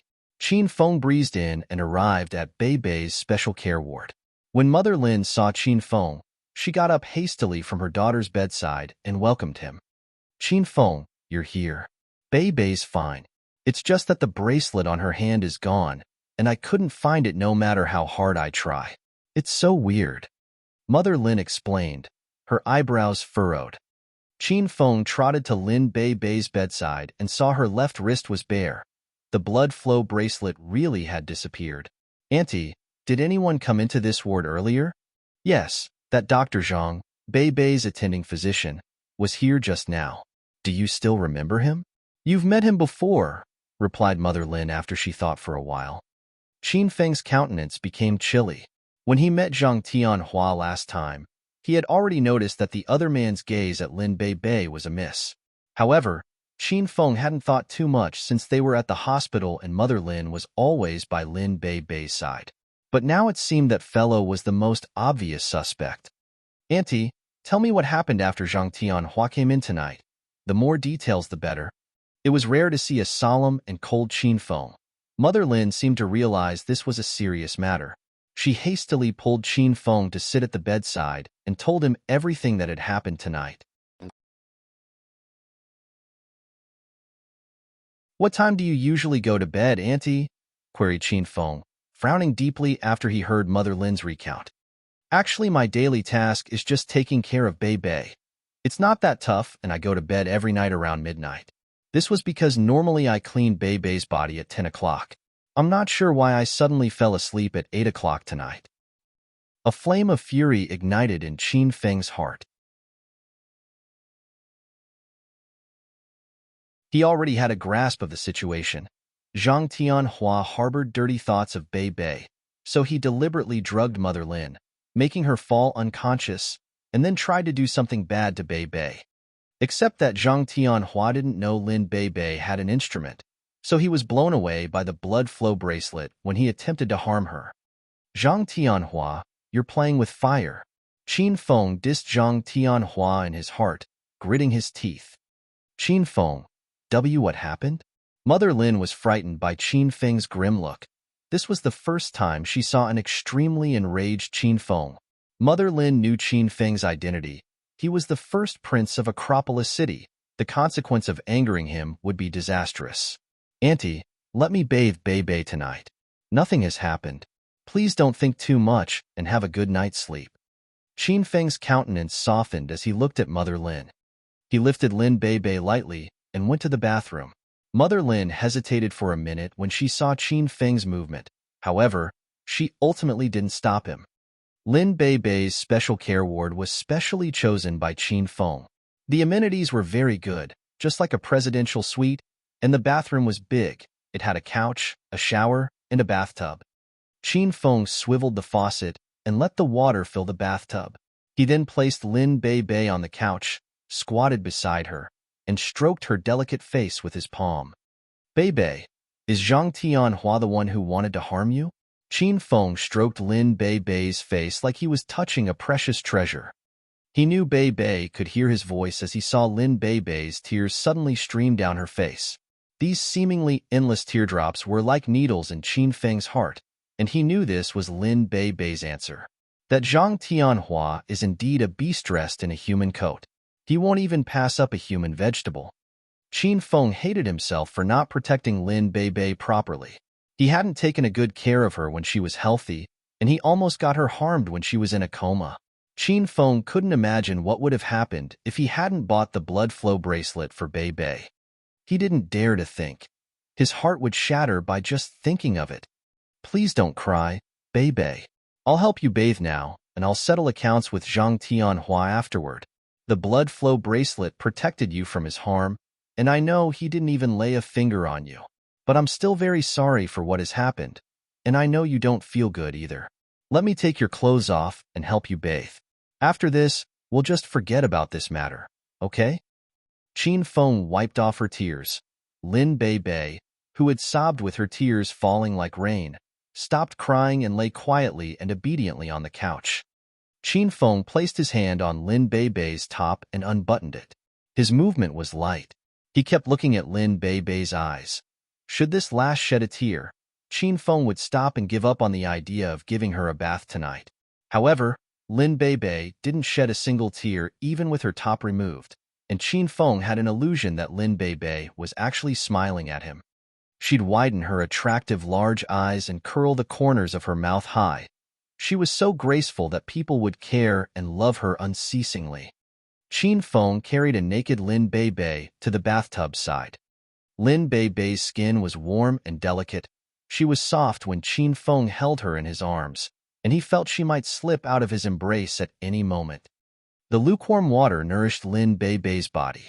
This bathtub was a jacuzzi, so Qin Feng had to put Lin Bei against the bathtub and clean her body thoroughly with a white towel. This was a simple yet challenging task for Qin Feng.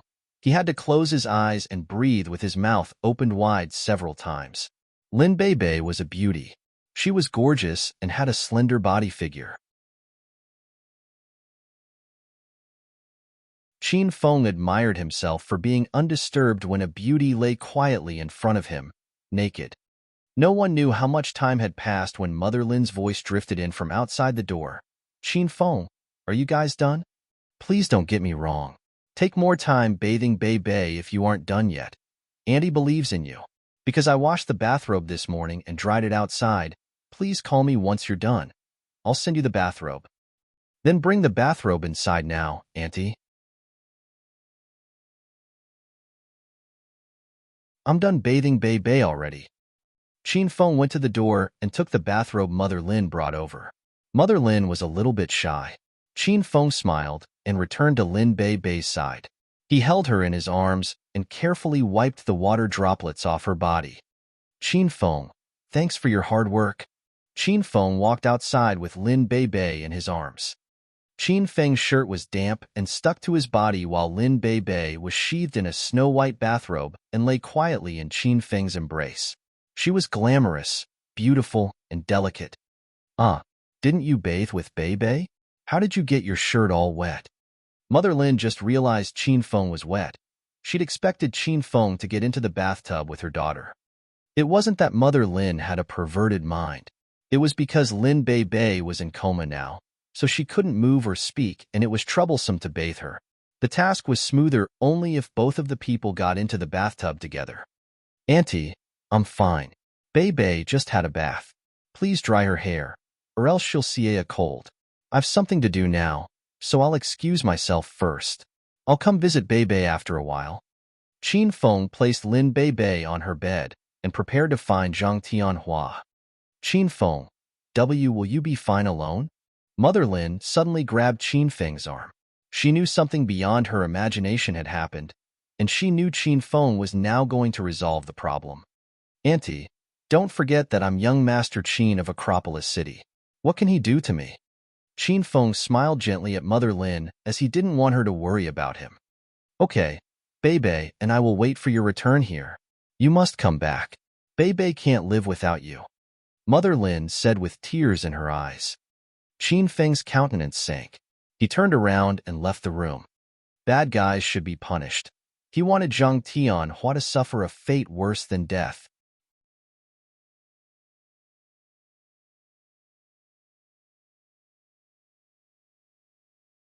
Chapter 308. Chapter 308. The mantis stalks the cicada, unaware of the oriole behind. Once Qin Feng left, Rao Sherman's high spirits fell. She'd heard Qin Feng answer the phone with the name Bei, and this was clearly a woman's name. Rao Sherman hadn't expected Qin Feng to rush off and leave her alone after answering a call from another woman. "I have to leave Acropolis tomorrow, and I don't even know if there'll be any opportunity to meet in the future." A bit downcast, Rao Sherman walked along the small, cold green river and looked at the round moon in the sky. Screech. The screeching of brakes resounded beside Rao Sherman. She hadn't even gotten the opportunity to turn and see what happened when someone covered her head and carried her into a van. Other than Rao Sherman, there were 3 people in the vehicle.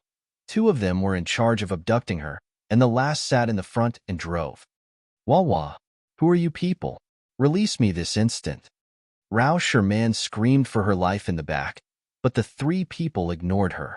One of the 2 men in the back pulled out his phone and made a call.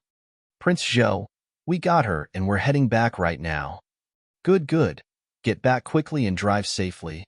In Royal Hotel's presidential suite, Zhou Kai hung up, then said excitedly to the man in a white robe beside him, "Prince Sima, they're heading back." "My congratulations, Prince Zhou. You'll enjoy tonight." Sima too smiled as he looked at Zhou Kai. Prince Sima, why don't you stay? I'll get an inexperienced model, and we'll go at it together tonight. No, no. I've just come out of seclusion and my energy is unstable. It's not that I don't want to, but I'm afraid that if I play around, I won't be able to control my chi, and I might get blown to pieces. Sima too smiled and waved his hand. Since Sima too made it sound so severe, Zhoukai didn't continue to try convincing him. Also, if Zhoukai was completely honest, he didn't want to play with Sima Tuesday. After all, this woman tonight was the goddess of tens of millions of Chinese men's hearts. He thought it wouldn't be enough even if he played with her for a whole night. All right, then I'll head back. I hope Prince Zhou will be freely drenched in sweat tonight. Sima too stood to leave. Zhoukai smiled and walked Sima too to the door. When Zhoukai returned to the room, Sima too stood at a corner of the stairs, pulled out a new SIM card, and replaced the one in his phone with it. Then, he sent a text message. Rao Sherman is in trouble in Royal Hotel's presidential suite, room 1888. After completing the text, Sima too pulled out the SIM card and with a bit of force from his palm, the SIM card spontaneously combusted. Then, he swiped his original SIM card back in and made a call. Prince Sima, is it done? A man's clear laugh came from the phone. As expected, Prince One is truly intelligent. It's done. Sima, you laughed as well. Happy cooperating. The call ended, and Sima too's eerie smile widened. He'd allied with Prince One, and now he initiated their attack on the Qin family. A couple of days ago, he'd purposely looked for Zhoukai and enticed him into abducting Rao Sherman. Then, he texted Qin Feng to tell him Rao Sherman was in trouble. That way, he'd successfully caused strife between the Qin and Zhou families. Sima too knew Qin Feng too well. Hadn't he already annihilated entire family clans over a woman? Sima too didn't care whether the Qin or the Zhou family won the feud because no matter who won or lost, the Sima family would be the biggest beneficiary. Of Acropolis's 4 prominent family clans, only 3 currently remained. After the Qin and Zhou families were eradicated, the entire Acropolis would belong to his Sima family clan. While Sima too was immensely pleased with himself, Prince Wen sat on a sofa with a smile in a lavish villa. He was also a participant in the plan. In fact, he was the mastermind. Sima too didn't know about the relationship between Rao Sherman and Dongfang Qing or the relationship between the Dongfang family and the Qin family, but Prince Wen did. This plan seemed flawless. It would point to the Qin and Zhou families as the initiators of the conflict, and when Rao Sherman was disgraced, the Dongfang family would be pulled in.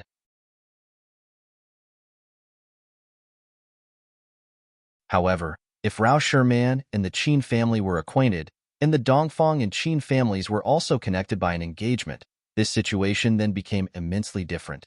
If Zhoukai forced himself on Rao Sherman, and Qin Feng ran over and beat Zhoukai up, initiating a feud between the 2 families, then Rao Sherman wouldn't get the Dongfang family to deal with the Qin family but the Zhou family. If they found out that the Sima family was also related, then the Qin family and the Sima family would be at war. Previously, Prince Wen's identity was almost revealed, so he now didn't deal with Qin Feng personally. He began to help Qin Feng continuously provoke enemies and cause trouble for the Qin family. When the opposing powers were large enough in scale and size, it would be hard for the Qin family not to fall. The mantis stalks the cicada, unaware of the oriole behind. Only time would tell who was the unfortunate cicada, who was the short-sighted mantis, and who was the strategic oriole. Acropolis City First Hospital, 3rd floor on-call room. 2 people stood in the room. Zhang Tianhua had a large square of gauze on his head, and his injuries had been treated. Beside him stood an old man. This was First Hospital's director Fang Wentian. Little Zhang, are you all right? Be more careful when you walk. Fang Wentian had coincidentally bumped into Zhang Tianhua and seen that he looked like he had just gotten into a fight. Thus, Fang Wentian went into the on-call room with him. Thank you for your concern, Director Fang. It's no big deal. I'll definitely be careful next time, said Zhang Tianhua with a smile. All right, as long as you're okay. Fang Wentian waved his hand and prepared to leave. Then I'm going home. Okay, I'll walk you out, Director Fang. Zhang Tianhua got to the door first to open it for Fong Tian. Once he'd done so, his entire body froze. A large, tall, and straight body stood at the door. That person had a frigid expression, and icy air emanated from him. Also, Zhang Tianhua had seen this person before. It was Lin Bei's boyfriend. What are you doing standing by the door at night like a ghost? You scared me. Zhang Tianhua was almost scared to death by Qin Feng. He had just escaped from Lin Bei's room, and now he saw Lin Bei's boyfriend. Since he had a guilty conscience, there was no way Zhang Tianhua couldn't be afraid. However, he thought back. No one discovered his attempt to make a move on Lin Bei, so he suppressed his fear and glared at Qin Feng with feigned anger. If a body is straight, there's no need to fear that its shadow would be crooked or that a ghost would come knocking at their door. Qin Feng gave Zhang Tianhua a cold look. Dr. Zhang, don't tell me you have a guilty conscience because you did something shameful. Me? A guilty conscience? You're crazy. Don't block the on-call room doorway. Move. A good dog doesn't block the road. Do you get it? Zhang Tianhua's heart thumped. He was slightly frightened by Qin Feng. Are you calling me a dog? A demonic smile appeared on Qin Feng's face. Whoever blocks the door is the dog. Think about whether or not that's you. Director Feng was still there, so Zhang Tianhua didn't get into an argument with Qin Feng in an open and fearless manner. Qin Feng's smile widened even more, and his gaze was pinned on Zhang Tianhua. Suddenly, he lifted his leg and kicked Zhang Tianhua in the chest. This kick was fierce, and Zhang Tianhua's body stopped on the floor for a second, flew toward the wall, and slammed into it. Clang! The plaques hanging on the wall all shook and fell down, and the table below them toppled over with a loud bang as well. Zhang Tianhua was pressed beneath the wooden table, coughing incessantly. He couldn't even utter a word. Director Feng was stunned, and Zhang Tianhua was almost frightened to death.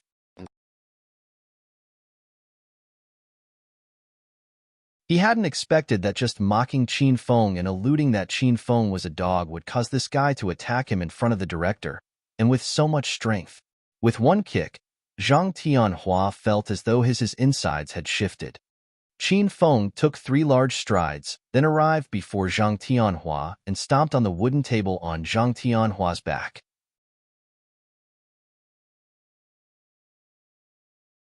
The wooden table was already heavy, and now that Qin Feng stood on it, Zhang Tianhua felt as though a mountain was pressing down on him. His stomach boiled, and he spat out a mouthful of fresh blood. Pooh! The fresh blood sprayed all over the floor in a striking red. Director Feng was frightened into regaining his senses. He ran up to Qin Feng and tugged on his arm. Don't beat him anymore. If you keep at it, he'll die. Director Feng was so scared that sweat covered his forehead. He had a death grip on Qin Feng's arm and refused to let go. He knew Qin Feng and was even more clear of his title as Young Master Qin. Previously, Fong Tian personally helped Qin Feng take care of the matter of Mother Lin staying in the hospital, and he also got Lin Bei into the special care ward this time as well. Qin Feng retracted his leg. Director Feng was an old man who had a pretty good relationship with his father, so Qin Feng had to give him face. Once Zhang Tianhua felt Mount Five Finger come off his back, he used all his strength to move the wooden table off himself and crawl to his feet. Once he got up, he hid behind Director Feng. Director Feng, you saw. This person is out of control. I have nothing against him. Once he came in, he attacked me for no reason. I'm going to call the police right now. When the police comes, you have to vouch for me, Director Feng. Zhang Tianhua didn't know Qin Feng's identity and knew even less about his friendship with Director Feng. He wanted to use Director Feng's power and prestige to suppress Qin Feng, and Qin Feng thought this was hilarious. Little Zhang, put away your phone. This is a misunderstanding. Director Feng was deeply dissatisfied with Zhang Tianhua's behavior, and he glared at him. Though Zhang Tianhua was confused, he put his phone away. Director Feng, let him call the police. When the police come, let's see if they arrest me or this pervert. Attempted rape isn't a small matter. Qin Feng glared coldly at Zhang Tianhua. Zhang Tianhua trembled, and a bad premonition arose within him. Earlier, the instant he opened the door and saw Qin Feng, he'd become nervous. He knew that no one had seen his behavior tonight, but he was still terrified of Qin Feng. He couldn't understand how Qin Feng found out. Why did Qin Feng call him a pervert and say he attempted rape? Director Feng, please move to the side. Otherwise, I won't care if I hurt you by accident when I make my move later. Qin Feng stood upright like a pine, his voice clear and resonant.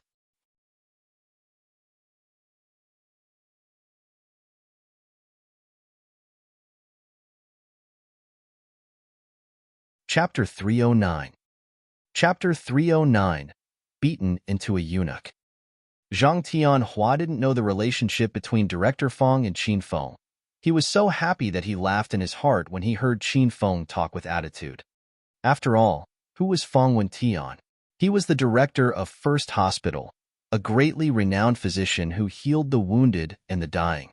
Even though he wasn't a magnate nor did he possess a solid family background, he'd saved the lives of so many people.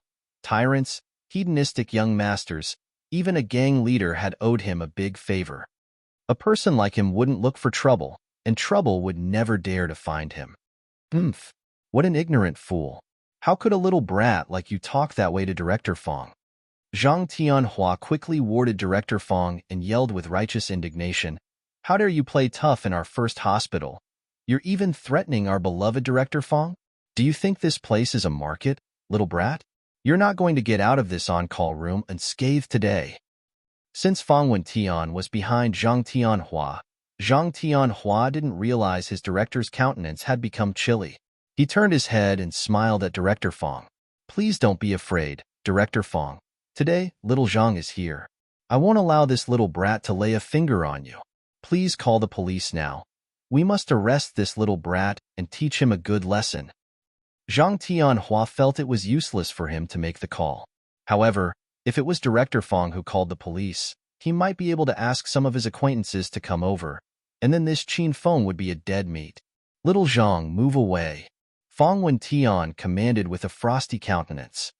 He didn't want to meddle in young Master Qin's matters. Director Feng was prepared to leave this battlefield in young Master Qin's hands. "Don't you worry about me, Director Feng. I won't move an inch even if I'll be beaten to death by this barbarian.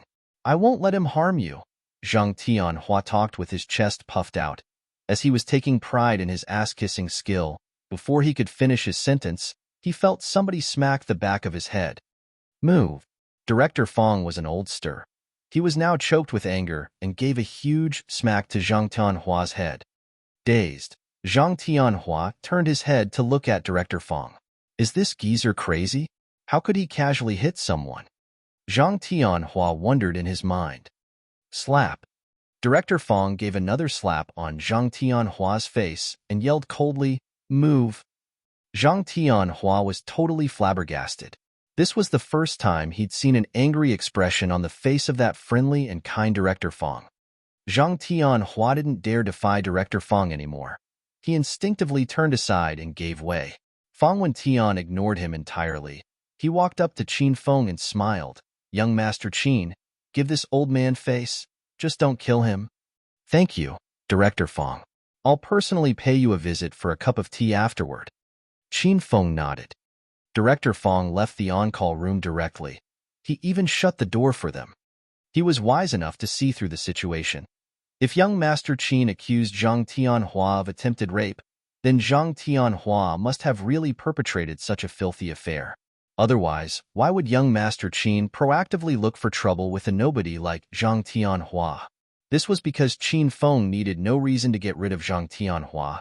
He'd just end this whole story by giving him a few punches. So Director Feng chose not to meddle in this matter, as he still remembered the incident where young Master Qin had eliminated the entire Hao family because of a woman. Only Qin Feng and Zhang Tianhua were in the on-call room after Director Feng left. Zhang Tianhua was scared, and he felt weak in the legs. He seemed to have realized the seriousness of this matter. Apparently, this Qin Feng was a bigwig.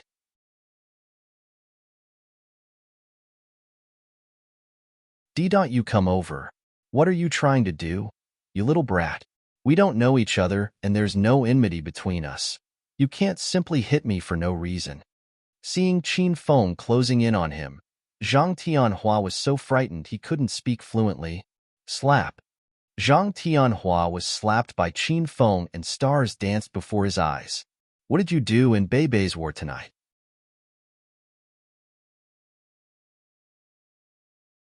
Qin Feng asked him with an icy look. His voice was reminiscent of a demon. In nothing. Slap. Qin Feng slapped him again using the back of his hand and turned Zhang Tianhua into a pig head after 2 slaps. Zhang Tianhua was groaning with pain. You didn't do anything? Qin Feng asked again. Really, I really haven't done anything, answered Zhang Tianhua with his teeth clenched tightly. He would rather be beaten to death than admit to this kind of deed. Bang! Qin Feng had run out of patience, so he delivered a kick to Zhang Tianhua's belly out of frustration. Zhang Tianhua was sent flying directly and crashed on the wall. The impact even caused a layer of dust to fall from the wall. What have you actually done? Qin Feng rushed forward and single-handedly picked Zhang Tianhua up like a chick. Blood was gushing from Zhang Tianhua's mouth. He was in so much pain that everything before his eyes turned dark. He felt like a tempestuous storm was raging in his belly, making him want to spit out his organs. I really haven't. Shroom. Before Zhang Tianhua could finish his sentence, Qin Feng tossed him, and this person flew into the air again. He then fell hard on a glass fish tank, shattering it. Glass shards splashed all over his body, leaving numerous wounds on his body and a pool of blood on the floor. Still don't want to admit your sin? Qin Feng would never be lenient to a bad guy who defiled his woman. He refused to give Zhang Tianhua a chance to take a breather. He even ignored Zhang Tianhua's dying look. He single-handedly picked Zhang Tianhua up, ready to perform another trapeze act. Brother, big brother, I'll talk. I'll lay it out. I harbored dirty thoughts about Lin Beibei and almost violated her tonight. But I really didn't touch her. A strange stream of air pushed me at the very last second. And then Annie woke up, so I had to rush back here and tend my wounds. The last defense line within Zhang Tianhua had crumbled. He was really scared of Qin Feng. Qin Feng wasn't human. He was a demon who'd crawled out from hell as all his attacks were aimed at taking Zhang Tianhua's life. Before, Zhang Tianhua hadn't wanted to admit it because he'd thought Qin Feng wouldn't dare make a big deal out of it and would only thrash him. Only now did he realize Qin Feng was actually willing to kill him. Click. As soon as Zhang Tianhua finished speaking, Qin Feng tapped the sound recorder on his phone. Once again, he waved his large hand and Zhang Tianhua was sent into the air. Qin Feng quickly sent a kick between Zhang Tianhua's legs and a thump echoed, as if something had exploded. Zhang Tianhua was in so much pain that all his veins bulged, and he shrieked non-stop as if he was dying. When Zhang Tianhua landed on the floor again, he had already fainted. He'd been incapacitated by Qin Feng. He would be a eunuch if this was in ancient times. The commotion in the on-call room was too obvious, so a few nurses and doctors rushed over to check what had happened.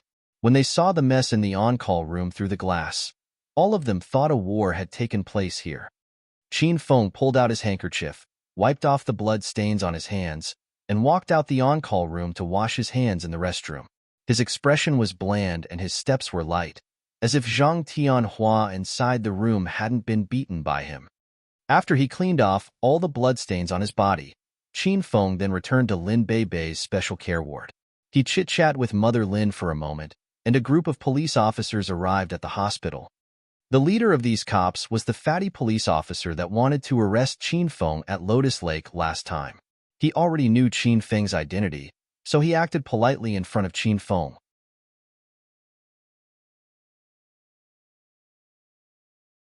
After Qin Feng transferred the voice recording on his cell phone to that police officer, the fatty police officer then brought Zhang Tianhua back to the bureau. Qin Feng's mood was slightly eased after he'd settled with Zhang Tianhua. He sat at Lin Beibei's bedside, stroked Lin Beibei's face lightly, and shared some anecdotes of his recent activities. However, Qin Feng received a text from an unknown number before he could finish his story. Rao Sherman is in trouble in Royal Hotel's presidential suite, room 1888. The text only had one sentence.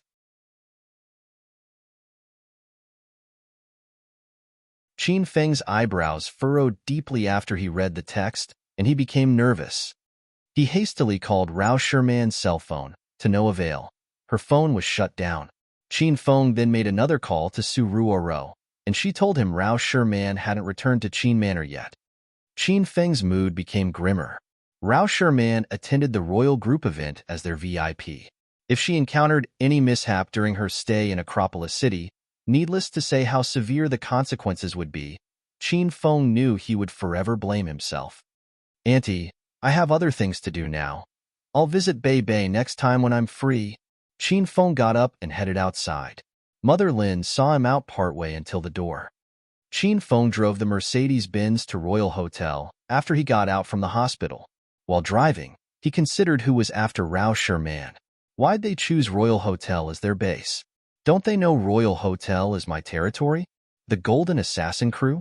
But they shouldn't have launched an attack so soon. Mentally sorting through his enemies, Qin Feng realized there were so many possibilities and he couldn't pinpoint the culprit.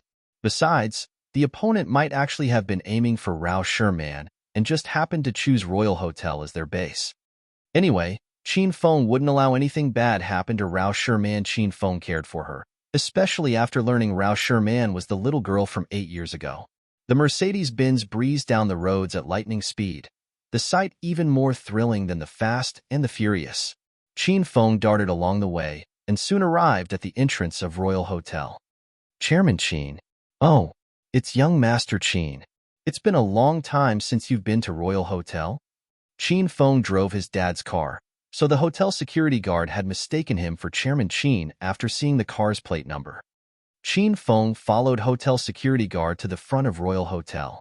He suddenly halted his movement, raised his head, and looked up the towering skyscraper, countless of emotions flashing through his heart. Before he gained the hedonist sovereign system, Qin Feng practically spent more than 10 days a month in this royal hotel, indulging in carnal activities every day. And then, he'd spent another 10 more days at Royal Clubhouse with the same dissolute and unruly demeanor. Now that he stood once again at the foot of this hotel, he felt the life he previously led was far away from him. Indeed, it had been a long time since he came to Royal Hotel. The last time he came here was to look for Bai Qing. Bai Qing left without saying goodbye, after she'd come back from the mountain resort. Qin Feng gazed at the gloomy moon in the sky and murmured in his heart, "Qing Qing, I'll look for you after I've settled my matters here. I wonder how you are these days."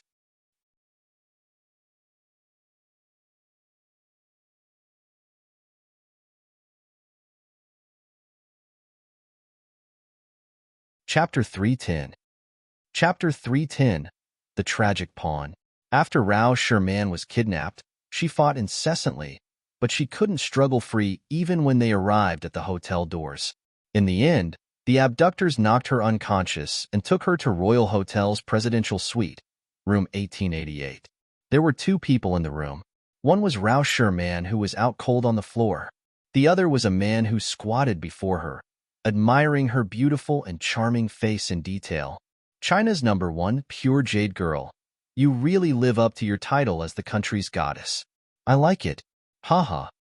Zhou Kai couldn't stop beaming as he looked at Rao Sherman's charming face and her perfect, curvy body. As one of Acropolis City's 4 princes, he usually spent a lot of money playing with celebrities and inexperienced models. Some celebrities were beautiful on screen but scared Zhou Kai half to death when he met them in real life. Besides the ones that looked completely different without makeup, some had faces full of pimples and scars. Without makeup, they could be the female leads of horror movies. However, Rao Sherman clearly didn't let Zhou Kai down. Not only was Zhou Kai not disappointed, he was elated because Rao Sherman was even more beautiful in person than on TV. She was 20 this year, in the height of her youth. Even without makeup, she was radiant. Her skin was fair and clear like snow, like water would drip off it. Pooh! Zhou Kai stared at Rao Sherman for a good while. Then, he couldn't take it anymore and splashed the red wine from the glass in his hand on Rao Sherman's face. This humiliating action alone delighted Zhou Kai. This woman was the perfect goddess of numerous Chinese men's hearts, and she was now being treated like a servant. The mere thought of it thrilled him. Cough, cough. Rao Sherman was awakened by the red wine, and some of it got into her nose, causing her to cough. She quickly opened her eyes and gauged her surroundings. She remembered that she'd been abducted, so she was certain that she was currently in trouble. Who are you? Rao Sherman saw Zhou squatting before her once she opened her eyes. Haha, I'm the man who is going to do you tonight, of course. Say, if I record our activities and post it on the internet, would you be 100 times more popular than you are now? You don't need to thank me. I've admired you for a long time. So I'd be happy to help my goddess gain attention and send your career soaring even higher. Zhou burst into laughter. He looked at Rao Sherman's collar as the wine slowly spread through it, and was so excited that he wanted to shout out loud several times. You pervert! Rao Sherman yelled angrily at Zhou. You'd better release me now. Otherwise, you'll regret being born. Haha, you have personality. You really have personality. But this big brother likes women with a temper and class like you. If you're smart, you'll cooperate and have fun with this big brother tonight.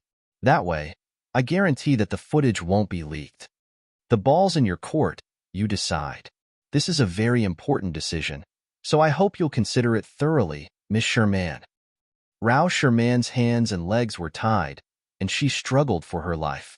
She didn't know Zhou, so she quickly guessed that this person must have had his eye on her for a long time. Otherwise, he wouldn't have chosen to make a move the night before she was about to leave. Rao Sherman was in despair. She was unfamiliar with the people, life, and land in Acropolis. She knew Qin Feng, but he'd gone to do his own thing. She predicted that she'd be unable to escape tonight. Did she really have to get dominated by this disgusting man? Just thinking about it disgusted Rao Sherman extremely. A strange thought suddenly came to mind. She would rather be taken by Qin Feng tonight than give her first time to a stinking man like Zhou. Swish.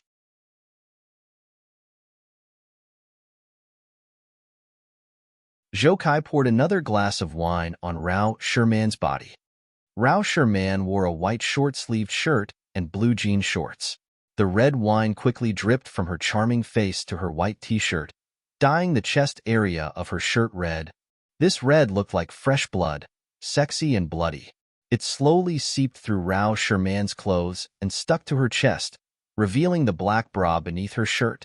Haha, fun. It's really too fun.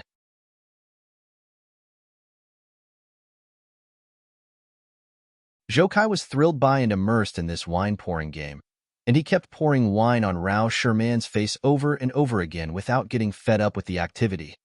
He wanted to get Rao Sherman's entire body wet. He loved seeing the allure of a wet body. Pervert, beast, human trash like you should hurry up and die. Rao Sherman was so angry that her chest undulated.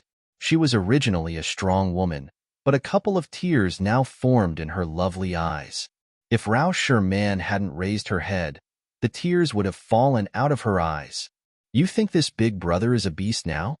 Zhou saw that he'd poured enough wine, so he smiled and squatted in front of Rao Sherman and extended a hand to slowly caress her. Then this big brother will let you experience what a beast is like. Ah, get away. Get your grubby paws off me. Qin Feng, hurry and save me. In her time of need, Rao Sherman yelled Qin Feng's name. This startled her a bit. Why did she suddenly think of Qin Feng? Bang! As Rao Sherman yelled, two large sounds came from the room. Rao Sherman found that an enormous rush of qi flowed out of her. This qi pushed down on her and made it hard to breathe. The force felt like a sharp drop on a roller coaster. She didn't react when she saw Zhou go flying. His entire body soared to the ceiling, and his head crashed into the large chandelier in the room. The chandelier was smashed into bits, littering the room. Zhou head was bloody and filled with gashes, and a dozen pillars of blood shot out like a fountain. At the same time, the room door was suddenly kicked open by someone. The Royal Hotel's presidential suite had a state-of-the-art door, yet it could be kicked open by someone with one kick? One could imagine what terrifying leg strength the person kicking the door open possessed. A man suddenly stood tall and straight with an imposing appearance in the doorway. Qin Feng! shouted Rao Sherman emotionally when she saw the man standing at the door. Qin Feng shot toward Rao Sherman. He jumped in shock upon seeing that her entire upper body was dyed red and wet. He thought it was her blood, but after lifting her into his arms, he smelled the scent of red wine. "Are you all right?" Qin Feng carried Rao Sherman onto the bed and untied her. "Qin Feng, I killed someone." Once Rao Sherman's limbs were freed, she hugged Qin Feng tightly. She was worried to death because she thought Zhou Kai, who lay in a pool of blood, was surely going to die.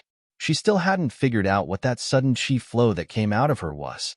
She finally cried, and she cried loudly and freely. When Zhou Kai's 3 lackeys abducted her, and when Zhou Kai poured red wine on her face, Rao Sherman suppressed her tears and didn't cry. Now that she saw Qin Feng, she suddenly couldn't control the fear and helplessness she felt. She was like an abandoned child and cried tears like rain on pear blossoms. Qin Feng hugged Rao Sherman tightly because her shirt was soaked. He could feel that his chest was currently pressed to Rao Sherman's, but he didn't think much of it. Instead, his gaze fell on Zhou Kai in the pool of blood. There were a couple of gashes on his head, but he wasn't dead yet. He was on the floor chewing, and he even lifted his head to give Qin Feng a death glare. "How dare you make a move on me, Bai? Qin Feng, huh? You're here. You came late, ahem. I've waited a long time for you. Tonight, ahem. I called over the famous celebrity Rao Sherman. You want to play as well?" Zhou Kai was already in a manic state. He knew that he was about to die, but if he was going to die, he wasn't going to let Qin Feng live freely. "Young Master Qin, why you probably don't know yet, ahem. This is a trap. The instant you entered this clan war.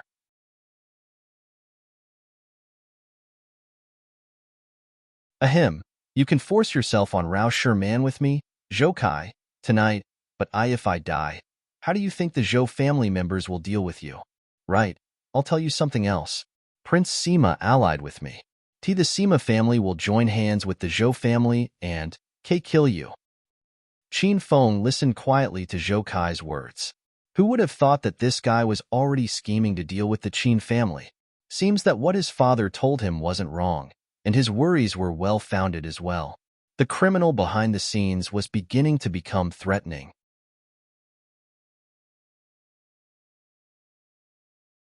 It seemed that not long later, Acropolis City's power structure would change drastically. "Zhou Kai, I really feel bad for you." Qin Feng suddenly opened his mouth, his expression as calm as water. He didn't have any of the worries or concerns of someone who had just fallen into a trap. "Qin Feng, quit pretending. Ahem. Why you aren't scared?" Zhou Kai's expression became incomparably sinister. "Scared? Scared that the Zhou family will take revenge on me? Or scared that the Zhou and Sima families will take revenge on me jointly?" Qin Feng smiled at Zhou Kai and said, "You're just one of Sima Tu's pawns. He must not have told you that I have a very good relationship with Rao Sherman, and I'm here to save her.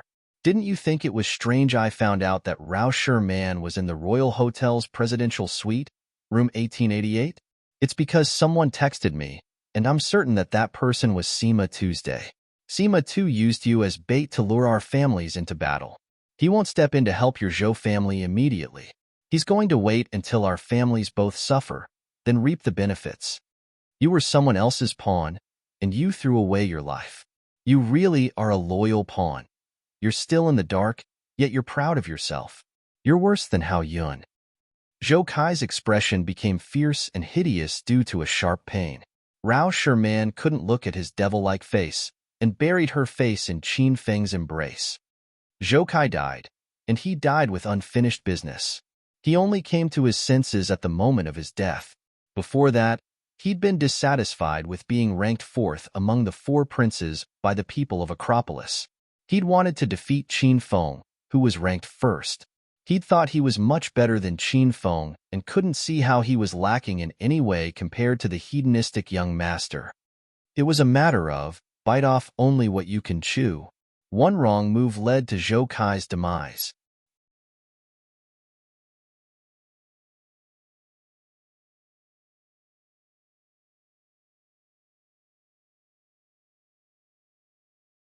Chapter 311. Chapter 311. Fight over the charge. I'm the one who killed him. Qin Feng, is he really dead? Rao Sherman's heart skipped a beat when Zhou Kai stopped talking. On the other hand, Qin Feng was much calmer. The crime he committed deserves more than death. He didn't bother to look at Zhou Kai and focused on comforting Rao Sherman. I'm sorry for the incident tonight, Sherman. I'm the one who brought you out, but I left halfway and allowed this kind of thing to happen to you. Zhou Kai, he hadn't really done anything to you, right? No, I'm fine. As Rao Sherman shook her head, she suddenly thought of something and said nervously, Qin Feng, just now I felt a sudden spurt of qi burst from my body. It was that stream of qi that sent Zhou Kai to the ceiling and crashed his head on the large chandelier, so he died. Qin Feng looked at Rao Sherman's neck. Her smooth and fair neck was now stained with a little bit of red wine, and the soul-cleansing necklace that he had personally put on her this evening was nowhere in sight. Sherman, did you remove the necklace that I helped you put on? No, I didn't. Since you gave it to me, I prepared to wear. Instinctively, Rao Sherman touched her neck. When she couldn't feel the necklace there, her body suddenly froze. Hey, where is my necklace? Quick, help me look around. Qin Feng, maybe I lost it when I was struggling just now. Qin Feng pulled Rao Sherman into his arms and said gently, Sherman, you don't need to look for it anymore. The necklace has vanished. That qi you felt a little while ago was released by the necklace. It's an instrument and it can guard you from an attack once. After that, the spiritual essence in the instrument will vanish and the necklace will turn into dust. Instrument? Speechless with astonishment, Rao Sherman stared at Qin Feng in a daze. Rao Sherman was dumbstruck as this news was even more stunning than Zhou Kai's death. Due to her current status and position, she'd come into contact with a number of upper-class and even some clandestine family clans, so she was familiar with the term instrument. She knew that an instrument was a priceless treasure, even more valuable than those precious stones such as agate, jade, and diamond. An object would need to absorb the essence of the sun and moon for decades or centuries to become an instrument. An instrument had some spiritual essence, and that spiritual essence could regulate a person's bodily functions, refresh and nourish their mind, or even extend their lifespan. Every emergence of an instrument would stir up the upper class. The rich and powerful would pull out all the stops to claim the instrument as their own.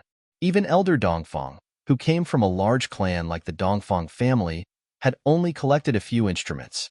One of his collectibles, the protective necklace, was the family heirloom Dongfang Ming Wang had specially reserved for big sister Qing Shui, and she always wore it on her neck.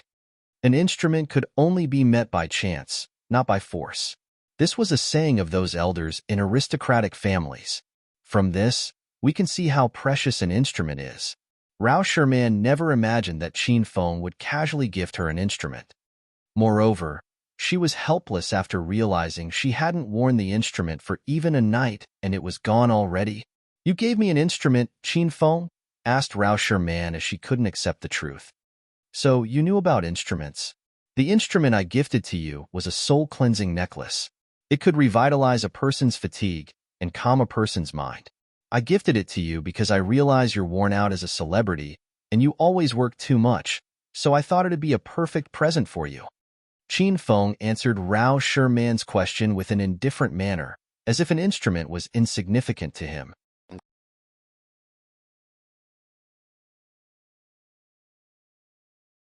Indeed, in Qin Feng's perspective, an instrument was nothing, though it would be a little bit of an exaggeration to say it was insignificant.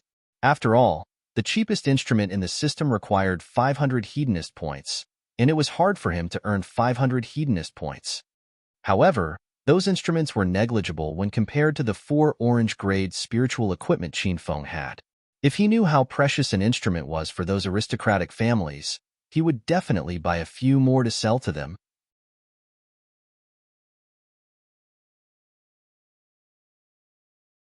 Qin Feng, you just gifted an instrument to me so easily? Rao Sherman was very excited after she ascertained that the soul-cleansing necklace really was an instrument. You're very important to me, so it's normal to gift you an instrument, Qin Feng replied confidently. Rao Man was almost moved to tears. Suddenly, she said frustratedly, "But I lost the instrument that you just gave me. I'm so useless. You must be very angry with me, right, Qin Feng?" "Why should I be?" Qin Feng noticed that Rao Man was acting weird tonight.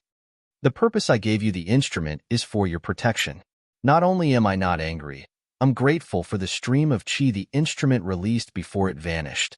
Otherwise, you'd have been violated by that Zhoukai already." Rao Man's heart melted.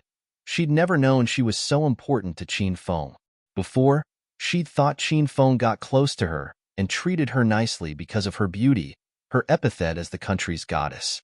Only now did she see through Qin Feng clearly. He was a great man. He'd gifted a treasured instrument to her without saying anything beforehand. If she hadn't been abducted tonight, and the instrument hadn't vanished after protecting her from Zhoukai's assault, it'd have been donkey's years before Rao Man realized the necklace she wore was actually an instrument. "Qin Feng, thank you so much. Thank you for everything you've done for me in obscurity," Rao Man muttered in Qin Feng's ear as she hugged him tightly. Qin Feng was slightly stunned as he thought back on what he had done for Rao Man. "Why can't I remember anything?" he wondered in his heart. But he didn't have the time to think all of this, because he realized Rao Man wouldn't resist if he laid his dirty paws on her now.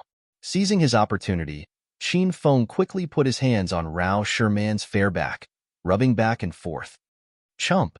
Qin Feng kissed Rao Man's neck, and it tasted faintly of red wine. Rao Man was shocked. She jerked and pushed Qin Feng away. "No, not right now." Pfft. Rao Man suddenly burst into laughter. This was the first time she laughed from the bottom of her heart after her abduction. "Qin Feng, if this fellow's soul could see us still in the mood to flirt with each other, do you think he'd be so angry that he'd come back to life?" Rao Man really wanted him to come back to life. She'd never wanted to kill him. Although he was heinous, but it would have been better for the police to handle him via legal procedures. "Please go, Qin Feng. I'm the one who killed him, and I'll bear the responsibility. Tonight it was Zhoukai who abducted me first. He even attempted rape. I believe Big Sister Qing Shui will try her best to bail me out of jail if she learns about this incident." Rao Man suddenly pushed Qin Feng back and tried to shoo him away. Not wanting to leave, Qin Feng grabbed Rao Man's arms and pulled her into his embrace again. "Man, I've called the long-haired fellow. He's on the way now. I'll ask him to bring you back to Qin Manor later. I'll take care of this. Neither of us needs to go to jail." "No, I don't want that." Rao Man began to struggle in Qin Feng's embrace. "Leave now. I don't want to see your face. Who gave you the permission to take the rap for me? I'm your nobody, and you don't even have the finesse to be my scapegoat." Rao Man didn't want Qin Feng to stay. She knew Qin Feng was only young Master Qin's double. If he took the blame, nobody would stand up for him. "Man, stop this shit right now. Just listen to me for once." Qin Feng's countenance became grim. I don't want to listen to you. Go away. Get out of my face." Rao Man covered her ears with her hands. She stomped her feet in fury and used all her might to push Qin Feng away. However, her efforts were futile as Qin Feng was stronger than her. She couldn't push him even an inch.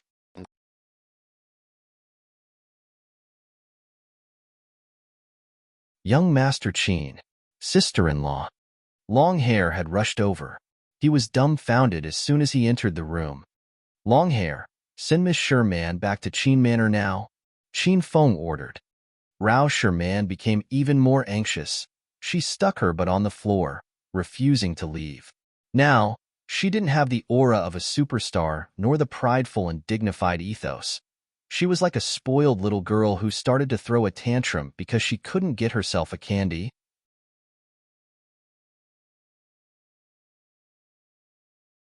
Choked with tears, she then begged Qin Feng. "Wah wah. Qin Feng, I beg you. Please leave. Just go." "Long Hair, can't you hear me?" Qin Feng yelled at Long Hair. He was enraged. Long Hair hastily ran to Rao Man.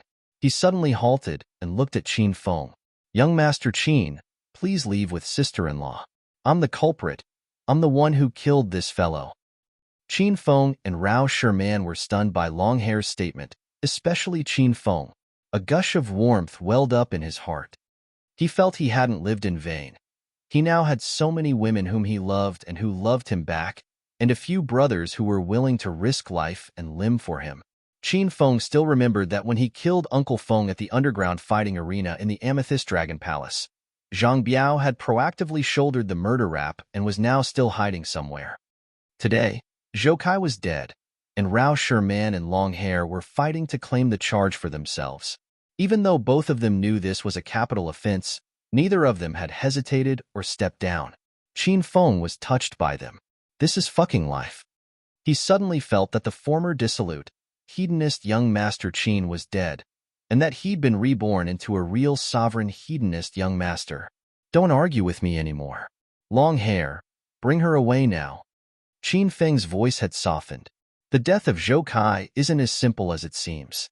Somebody manipulated this whole incident from the shadows, and he has only one objective, to pull the Qin family down. My staying behind is not to accept the guilt. I'm staying because I want to negotiate with the Zhou family, and both of you have no use here. Longhair hesitated for a while, but finally obeyed Qin Feng's order. He quickly covered Rao Sherman with a blanket and brought her away. Once Longhair left, Qin Feng sat on the couch calmly. He reviewed the whole incident and linked it to recent events. After he reflected for a while, he then pulled out his phone and proactively made a call to an elder of the Zhou family. Hello, who am I talking to? Very soon, a hoarse voice drifted over from the phone. It's me, Qin Feng. Qin Feng replied with a bland voice. The other side fell silent, then began to talk after a period of time. Why'd you call this elder? It's late and I think Elder Zhou has sleep already, so in order for the elder to sleep better, I purposely made this call to tell you some good news. Qin Feng then said with a faint smile, Elder Zhou, your grandson, Zhou Kai, is dead.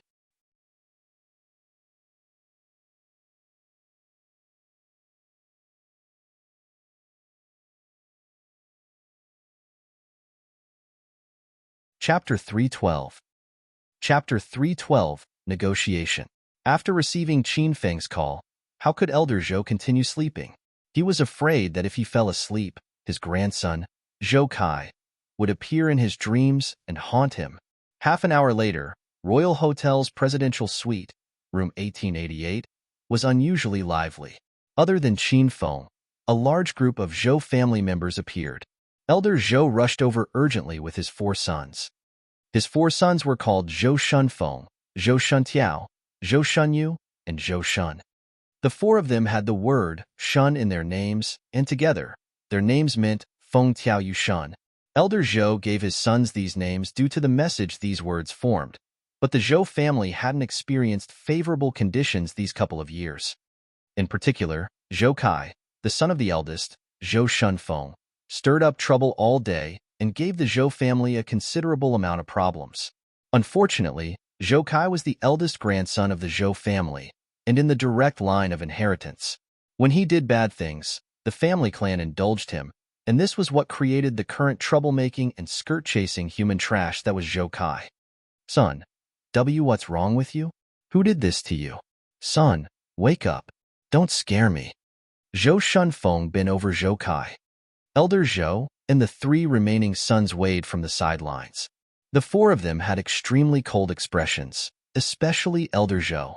His poisonous and sinister gaze fell on Qin Feng like he wanted to turn Qin Feng into mincemeat.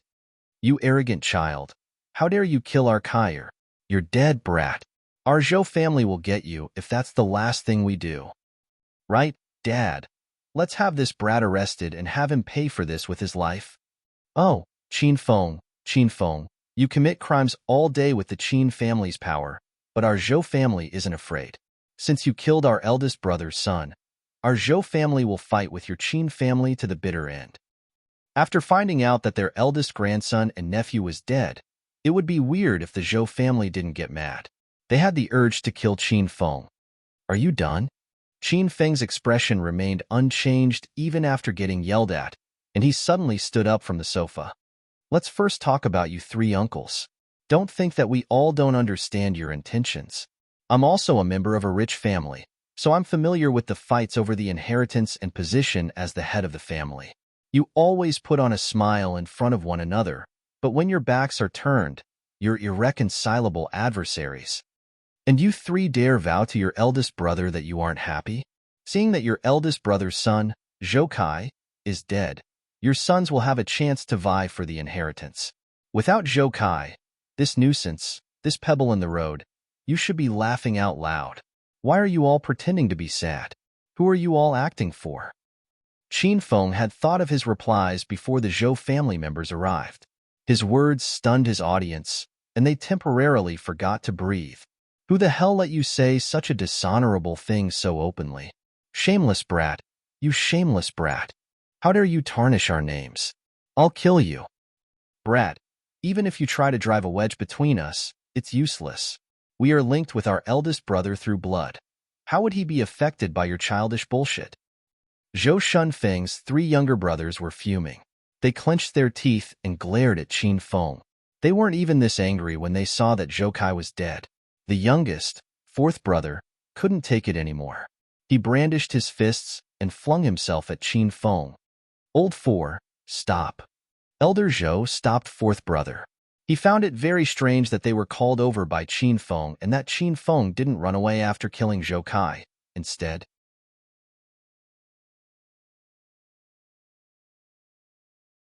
Elder Zhou was an intelligent man.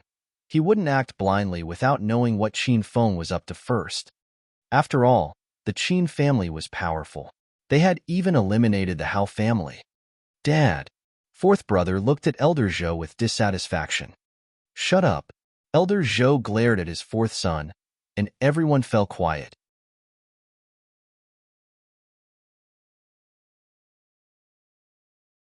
The only audible sounds were those of the five Zhou family members' heavy breathing. Qin Feng could tell that Elder Zhou wouldn't make any rash decisions. The older people got, the more apprehensive they were. But sometimes, you lost a prime opportunity when you exercised undue caution. Qin Feng opened his mouth to speak again. Then let's talk about the beast Zhoukai. Once he opened his mouth, he incited angry shouts from the four sons of the Zhou family. In the end, they were stopped by a look from Elder Zhou.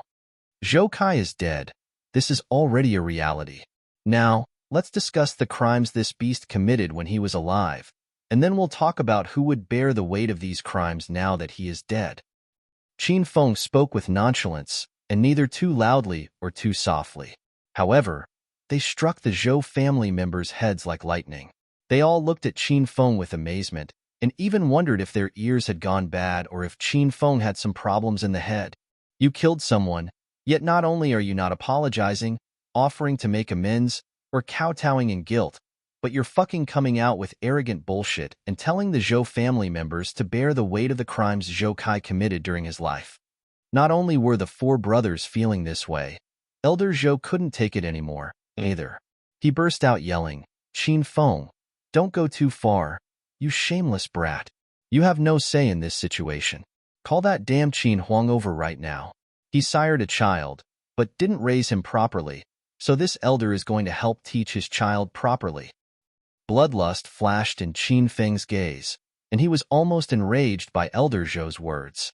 However, Qin Feng stabilized his emotions quickly. After all, he knew that the thornier and more dangerous the situation was, the more calm he would have to be to resolve the issue. The Zhou family is one of the four most powerful families in Acropolis, but it's ranked last among them, and my Qin family is ranked first. Why would my old man casually come see an insignificant person? Don't be deluded. I'm already giving you a lot of face by being here to speak with you about this matter. Qin Feng's expression remained unchanged even in the face of the Zhou family's five most important people. This powerful qi field he produced couldn't be easily feigned. This was a natural, formless power that Qin Feng emanated after cultivating internal techniques and developing strong inner qi.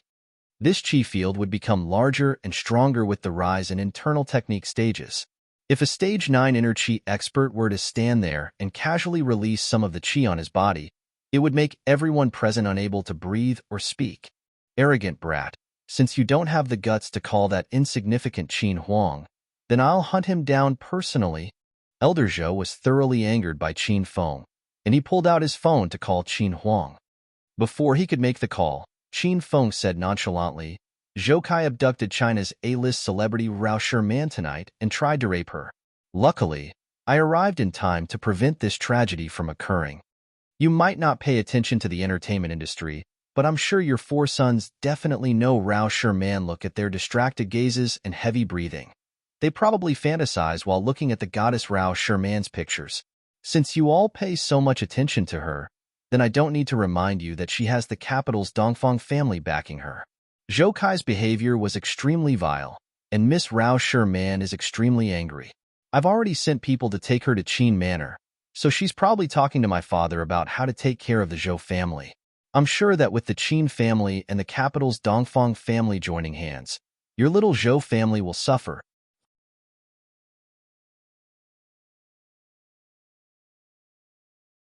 Elder Zhou's expression changed continuously, and his four sons couldn't conceal the malice in their expressions.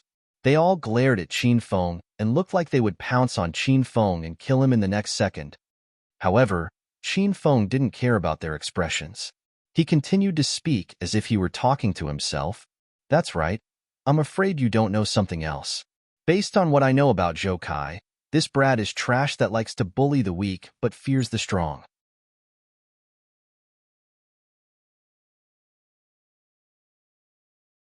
He didn't have the guts to abduct Rao Sherman on his own, so there's sure to be someone behind the scenes who egged him on and got him to do this.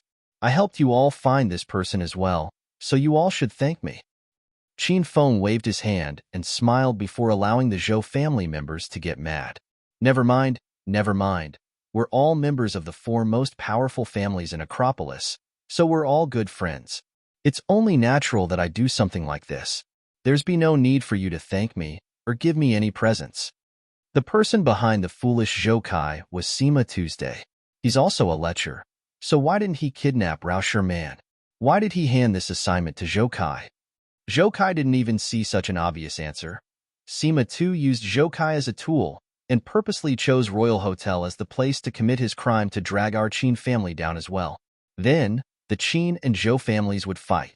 The Sima family wouldn't contribute, but would sit back and reap the rewards of the fight. After saying all this, Qin Feng paused, then smiled and continued, This situation really is a bit complicated. It's not limited to what I just mentioned. There are also hidden powers at work that I can't guess at easily. Simply put, Zhou Kai deserved to be played like a pawn this time. If your Zhou family wants to fight our Qin family, we would be happy to oblige. We have the Dongfang family backing us, so we're not afraid of you. I hope you guys can also find such support. Otherwise, if we really do fight, it'd be such a bore. In the end, the Zhou family will follow in the footsteps of the Hao family and will be completely eliminated from Acropolis and China in its vast entirety. Qin Feng analyzed it all very logically and clearly. The four Zhou brothers were so angry that they almost swallowed their teeth. They clenched their fists hard enough to make popping noises. They were agitated by Qin Feng's words and forgot about their prior plans and reflections. This was what Qin Feng needed. If they didn't act upon their plans, then after tonight, they could only pretend nothing happened. Qin Feng, I'll admit that I underestimated you in the past. Someone who schemes so strategically and is so imposing and calm as you is quite rare among people your age. Too bad that brat Hao Yun died in your hands, and too bad the Hao family was eliminated by your Qin family. A strange smile appeared on Elder Zhou's sinister face. He looked at Qin Feng like he was looking at a dead man. But you didn't think of everything. This elder now commands my four sons to kill you.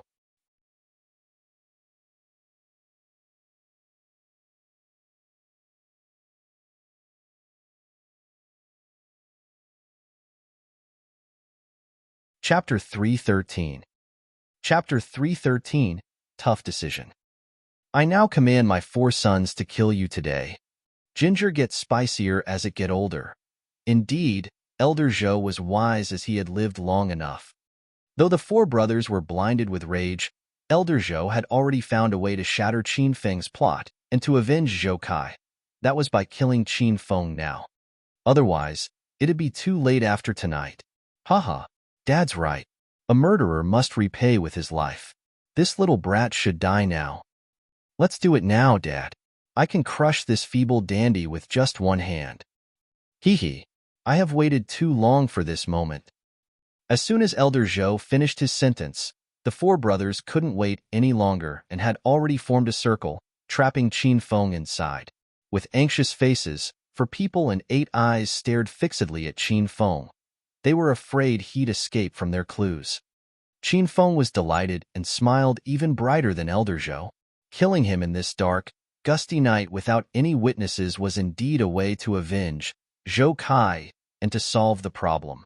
However, how could Qin Feng not have considered his own safety? Not only had he thought over this matter, he even considered his own safety first. The 4 sons of Zhou family? Even if all the personnel in the Zhou family came at him together, the outcome of this battle wouldn't change even the slightest. With Qin Feng's current stage 4 external strength plus stage 3 inner chi strength, not many in Acropolis City could dominate him in a fight.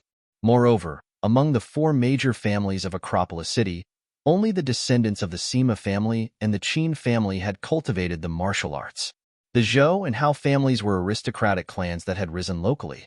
Both families had utilized relationships and money to attain their current position, and none of them knew martial arts. If the title of 4 major families were taken away, they were just a bunch of ordinary people. So, how was there any possibility Qin Feng would fear them? Haha, don't play tough, kid. If you can laugh now, this elder will chop my head off and let you kick it like a ball. You youngsters are too arrogant. You act like a maverick after you get your hands on some secret, and consider yourself unrivaled in the world once you have some petty tricks up your sleeve.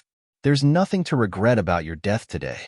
In this elder's eyes, 10 of your petty lives are nothing compared to the one life of my Kaier, you little brat.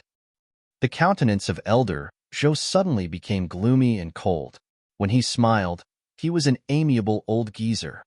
However, once he tore off his mask, he was a vicious, twisted old man.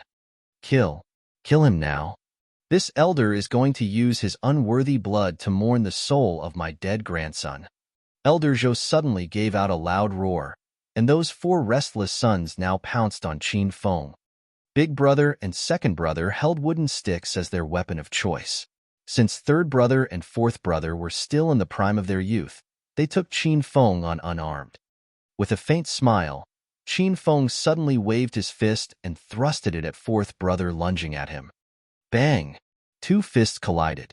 Qin Feng didn't even need to use his Thunder Tiger fist. Just by releasing a strength 6 times stronger than an ordinary person's, he had already destroyed fourth brother's arm. His bones shattered with a sharp crack.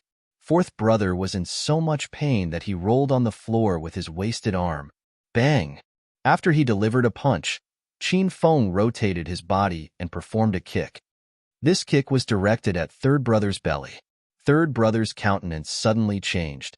He never expected that a tall and flimsy brat could deliver such a powerful kick. He was sent flying directly and slammed into a wall. The impact even caused the painting on the wall to fall to the floor.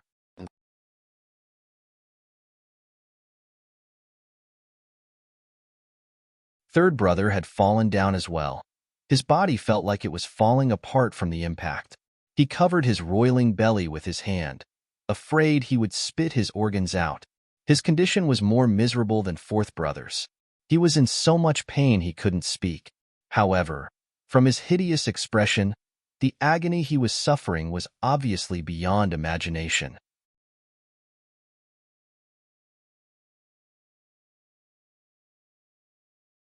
Four of them had just launched their attacks, and third brother and fourth brother had already retired. All of these happened within a mere 2 seconds.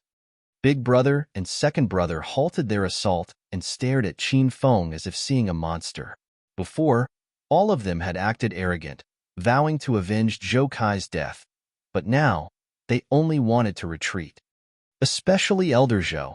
A bad notion suddenly surged up his mind. It seemed this Qin Feng had deliberately provoked them all, and waited for him to order his sons to kill him. After that, Qin Feng had a good excuse to fight back, and bashed 4 of his sons without the slightest scruple. Elder Zhou's sunken eyes were filled with astonishment, and his body involuntarily backed 3 steps. If that's the case, then this youngster is such a terrible demon. He deceived even me, an old wise man, with his ingenuity. While my stick, Qin Feng. This elder doesn't believe your body is harder than a copper wall and stronger than an iron fort. Recovering from the short moment of amazement, second brother suddenly brandished his wooden stick at Qin Feng's head. Qin Feng, on the other hand, didn't evade his attack, allowing that wooden stick to fall on his skull. Bang! Second brother used all his strength on this attack, and a muffled thud sounded as soon as that wooden stick hit Qin Feng's head. That wooden stick broke into 2. Half of it was still in second brother's hand, while the other half went flying. However, Qin Feng's head remained unscathed. The imagined scene of a bloody Qin Feng failed to appear, and there was not a single bloodstain or wound on his head, either. It was like nothing had happened. Freak, you're a fucking monster. Second brother let out a ghastly yell. Big brother's eyes turned red. He darted forward like a beast and pointed the wooden stick in his hand directly at Qin Feng's back, then attempted to stab him. This elder doesn't believe I can't defeat you. At this moment, Qin Feng turned around, facing Zhou Shunfeng directly with his belly. The wooden stick mercilessly stabbed at his abdomen. However, with his improved flying dragon armor, Qin Feng didn't feel anything. Qin Feng laughed and grabbed the center of the wooden stick. He then utilized a bit of strength and cracked the spot where he grabbed. The wooden stick broke into 2, and the other half fell to the floor with a crisp sound. You guys want to kill me? Too bad. Your strength disappoints me. Slowly, Qin Feng opened his hand, and a fistful of sawdust spilled out. Not only had he cracked the wooden stick, he even reduced it to sawdust. All of them were stunned. The room suddenly fell into a deathly silence. Only the heartbeats of 5 people could be heard. Bang bang.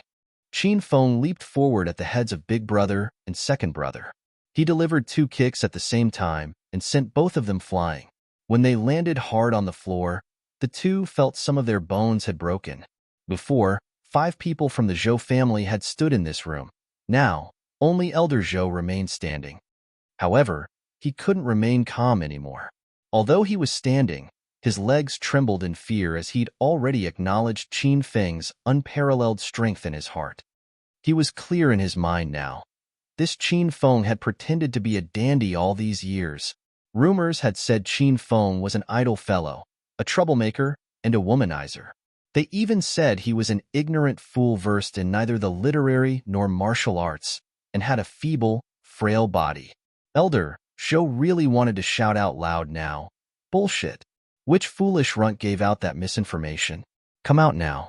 I swear I won't kill you. Elder, you wanted to kill me just now? Qin Feng had already arrived in front of Elder Zhou. He enjoyed the feeling very much. Everything was nothing but a floating cloud when you had the strength.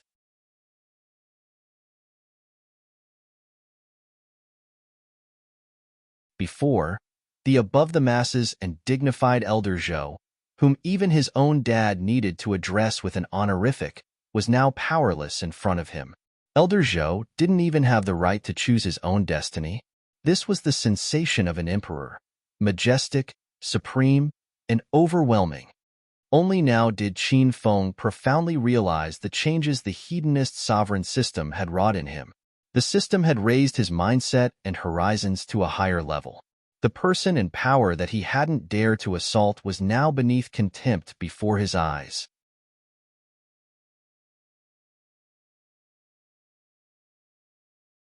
Acropolis City's 4 major families were already nothing in his perspective. The enemy he was facing nowadays was as powerful as the top assassin organization in China, the Golden Assassin Crew. Even a legendary assassin organization like the Golden Assassin Crew had failed a couple of times in Qin Feng's hands. What could a mere Elder Zhou do to him? Why you are a martial artist? Why you cultivated in secret and your strength is unmade? Elder Zhou still couldn't accept the fact that Qin Feng was a martial artist. Although none of the Zhou family could cultivate the martial arts, he knew there were a bunch of hidden masters in this world. They didn't meddle in the world of mortals, but immersed themselves entirely in pursuing the realm of truth. Each and every one of them were armed with otherworldly martial arts, and any one of them could single-handedly eliminate a small family clan. Luckily, Acropolis City was a mid-sized city, and Elder Zhou only knew of one family that cultivated martial arts from generation to generation. However, only now did Elder Zhou realize how narrow his vision was. He hadn't even noticed Qin Feng was a martial artist, although he'd known him for decades. Elder Zhou knew the Sima family was this kind of clandestine family. He also knew Sima too was tasked by the elder of the Sima family to concentrate on cultivation. Sima too had just recently come out from his seclusion, and it was said that he'd already broken through the first bottleneck of a martial artist and stepped into the realm of stage 4 inner chi. Originally, he'd thought Sima too was the #1 martial artist among his peers in Acropolis City. He never expected that Qin Feng, who'd suddenly popped out, was quite formidable as well. Elder Zhou's gloomy, cold, and struggling expression suddenly lightened. He broke out into a riot of laughter. Haha, seems like Acropolis City is going to change. It is no shame to be defeated by a family like yours. This war is too chaotic and intense for a small family clan like my Zhou family to meddle in. Therefore, I'll make my announcement now. Starting from tonight, the Zhou family will step down as one of Acropolis City's 4 major families. From now on, the Zhou family won't involve itself in any of your affairs. It's the age of your youth now. Just do whatever you all like to do. Thank you, Elder Zhou, for your kind consideration, replied Qin Feng with a beaming face. Elder Zhou had made himself clear. He'd made the best decision. Zhou Kai had abducted Rao Sherman and attempted to rape her. He deserved more than death. In order to atone for the sin Zhou Kai committed, the Zhou family took the initiative to withdraw from the 4 major families, excluding themselves henceforth from the fights of the outside world, and keeping a stable and self-sustaining lifestyle. It was such a tough decision, but it was the only choice Elder Zhou could make tonight.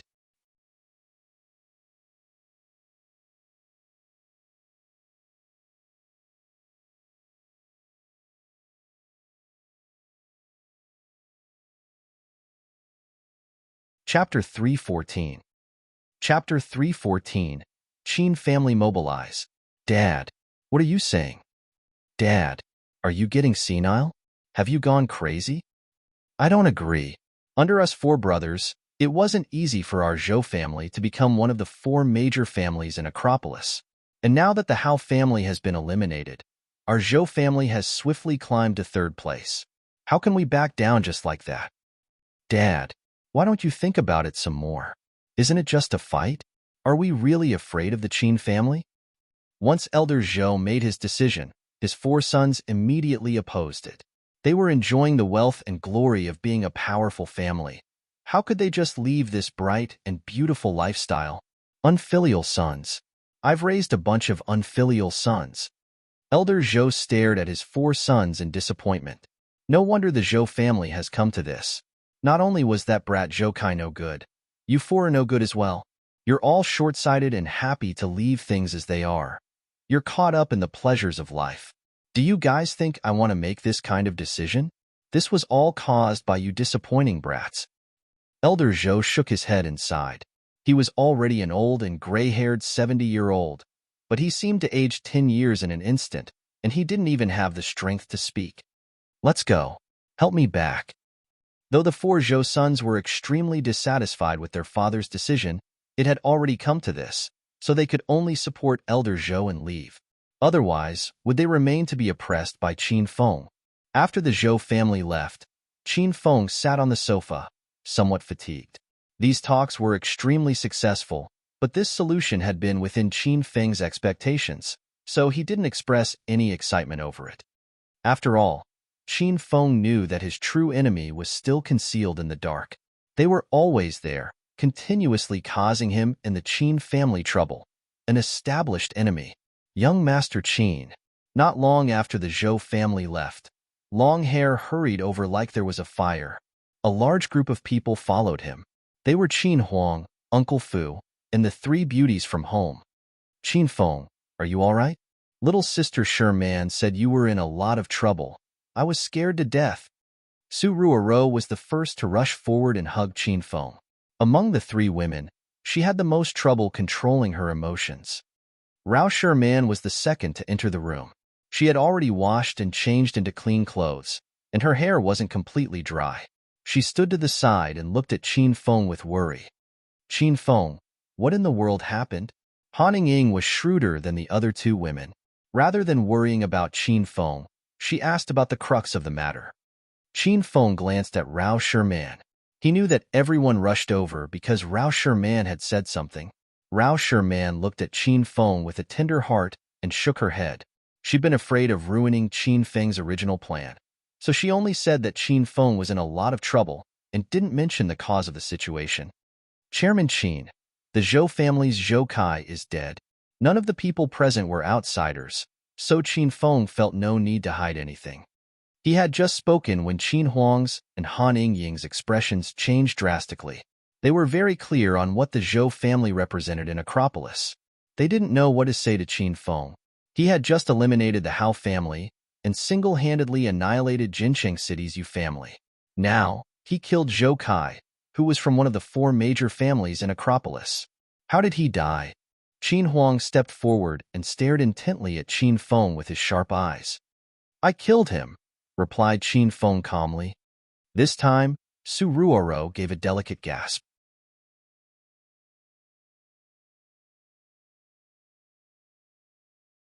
Though she wasn't clear on what the Zhou family represented, she knew that murder was huge, resulting in the death penalty. He would lose his head. Wah. Qin Feng, why did you kill someone? What happened to you? Nothing is going to happen to you, right? Su Ruoro was originally soft and weak, so now that she heard this news, she was so frightened that she burrowed into Qin Feng's embrace and wailed. Qin Huang's expression turned cold as well. He knitted his brows and seemed not to hear Su Ruoro's crying. He continued to stare fixedly at Qin Feng.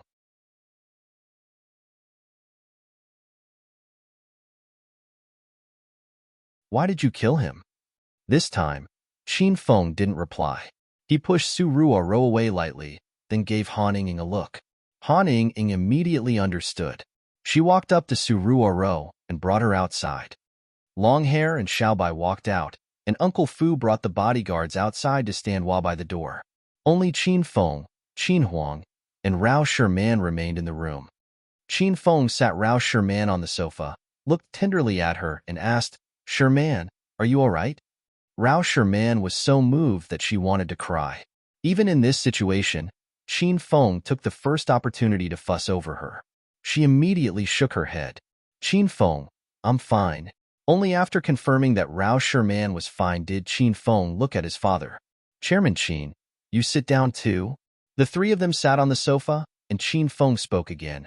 I originally took Sherman out for a nighttime snack, but I had to leave in the middle of it, and Sherman was abducted by Zhou Kai. Qin Feng summarized the night's events, and Rao Sherman occasionally chimed in to confirm his account. After hearing everything, Qin Huang was deep in thought. A while later, he suddenly looked at the large puddle of blood on the floor. Then, his expression changed drastically. The Zhou family was here? They came and left, said Qin Feng casually. Did you hide when they came? Qin Huang's gaze was filled with alarm. Qin Feng's lips quirked slightly. Chairman Qin, why would I hide? I'm not a rat. With one line, Qin Feng shattered the cold and stifling atmosphere. Rao Sherman couldn't help but burst into laughter. Her slender, lily-white hands covered her red lips. She'd been sad the whole time, and her sudden laughter was as beautiful as a blooming epiphyllum. Qin Huang had a slight urge to laugh as well, but he suppressed it, his lips chewing slightly several times. Is this any time for that? Be serious, brat. Qin Huang glowered at Qin Feng. You've seen the Zhou family? And they took Zhou Kai's body away? I saw them. The family elder and his 4 sons came.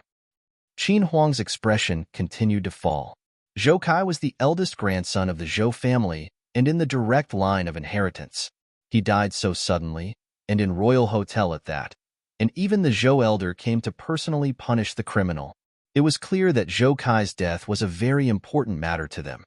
But the Zhou family came and left, Yet Qin Feng sat there safe and sound? This was beyond reason. Qin Huang's brain whirled, and he guessed at several possibilities. Then, he suddenly slapped his thigh violently and jumped up from the sofa. Oh no, oh no. The Zhous probably couldn't accept what happened, so they've gone crazy. They're likely to mobilize their entire family to attack our Qin family tonight. You two, get back to Qin Manor right now. I'm going to summon all the Qin family bodyguards to Qin Manor. This is going to be a violent and bloody battle. After hearing what his old man said, Qin Feng was speechless. On the other hand, Rao Sherman was frightened. She also stood up, cluing Qin Feng's arm with a guilty expression. Qin Feng, I'm sorry. I'm really sorry. I really didn't think things would come to this. Why don't you confess the truth to Chairman Qin? Never mind. I'll ask for forgiveness myself. Rao Sherman was going to tell Qin Huang the truth. She killed Zhou Kai. How could she let Qin Feng take the blame for her?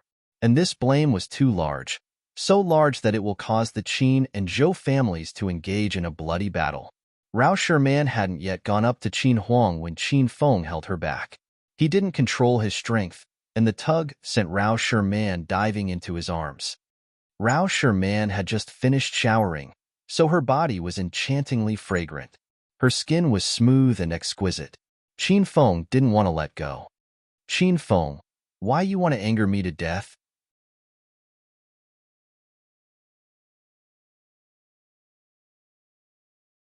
Qin Huang was going to die of anger because of this son of his.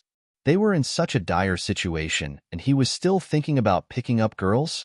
Qin Huang had the urge to call in Su Ruoro and reveal Qin Feng's identity as young Master Qin to both women. Chairman Qin. When Elder Zhou left, he said one thing. Qin Feng still didn't want to release Rao Sherman. He hugged her lightly. After all of tonight's experiences, Rao Sherman was still afraid.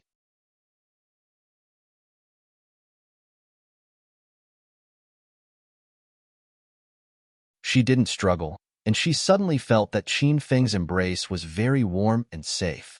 What? Asked Qin Huang immediately. Elder Zhou said that starting tonight, the Zhou family would completely step down from its position as one of the 4 major families in Acropolis. Qin Feng continued. He also said that Zhou Kai was unworthy. He abducted Miss Rao Sherman yet accidentally fell to his demise, and death cannot wipe out his crimes. After all this, he will personally come to thank the Qin family and apologize to Rao Sherman. Qin Huang's eyes became extremely wide. Rao Sherman lifted herself slightly off Qin Feng's chest and goggled at him. The two of them wondered if their ears had gone bad. Otherwise, how could the Zhou elder possibly say such things? Did he get Alzheimer's? Sherman, go out and look for your big sisters Ruoro and Ying. I'll speak with Chairman Qin in private. Qin Feng looked at his father's incredulous expression and lightly pushed Rao Sherman away. After she left, Qin Feng let out a deep sigh. He sat casually on the sofa and beckoned to the stunned Qin Huang. Dad, Royal Hotel is your territory. Treat it like home and sit down. Don't be polite. Earlier, Sherman was here, and I had to continue pretending I was young Master Qin's personal attendant. It was so difficult to be unable to acknowledge my own father.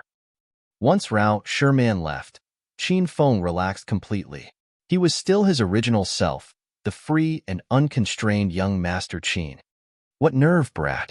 Every time you pick up a girl, tens of people in the Qin Manor have to act with you, and you're saying you're tired? I'm the one who's tired to death. Qin Huang sat down and glared at Qin Feng repeatedly. Hurry and tell me what happened tonight. The Zhou family isn't that easy to talk to. Of course they weren't. When they came over, they wanted to capture me, then kill me right then and there. A slight smile appeared on Qin Feng's face, and he even poured 2 glasses of wine, talking with his father while sipping wine. The two of them looked to be chatting about some trifling and ordinary matter. Where had the tension caused by death gone? You're tuning in to the Romance Rendezvous YouTube channel.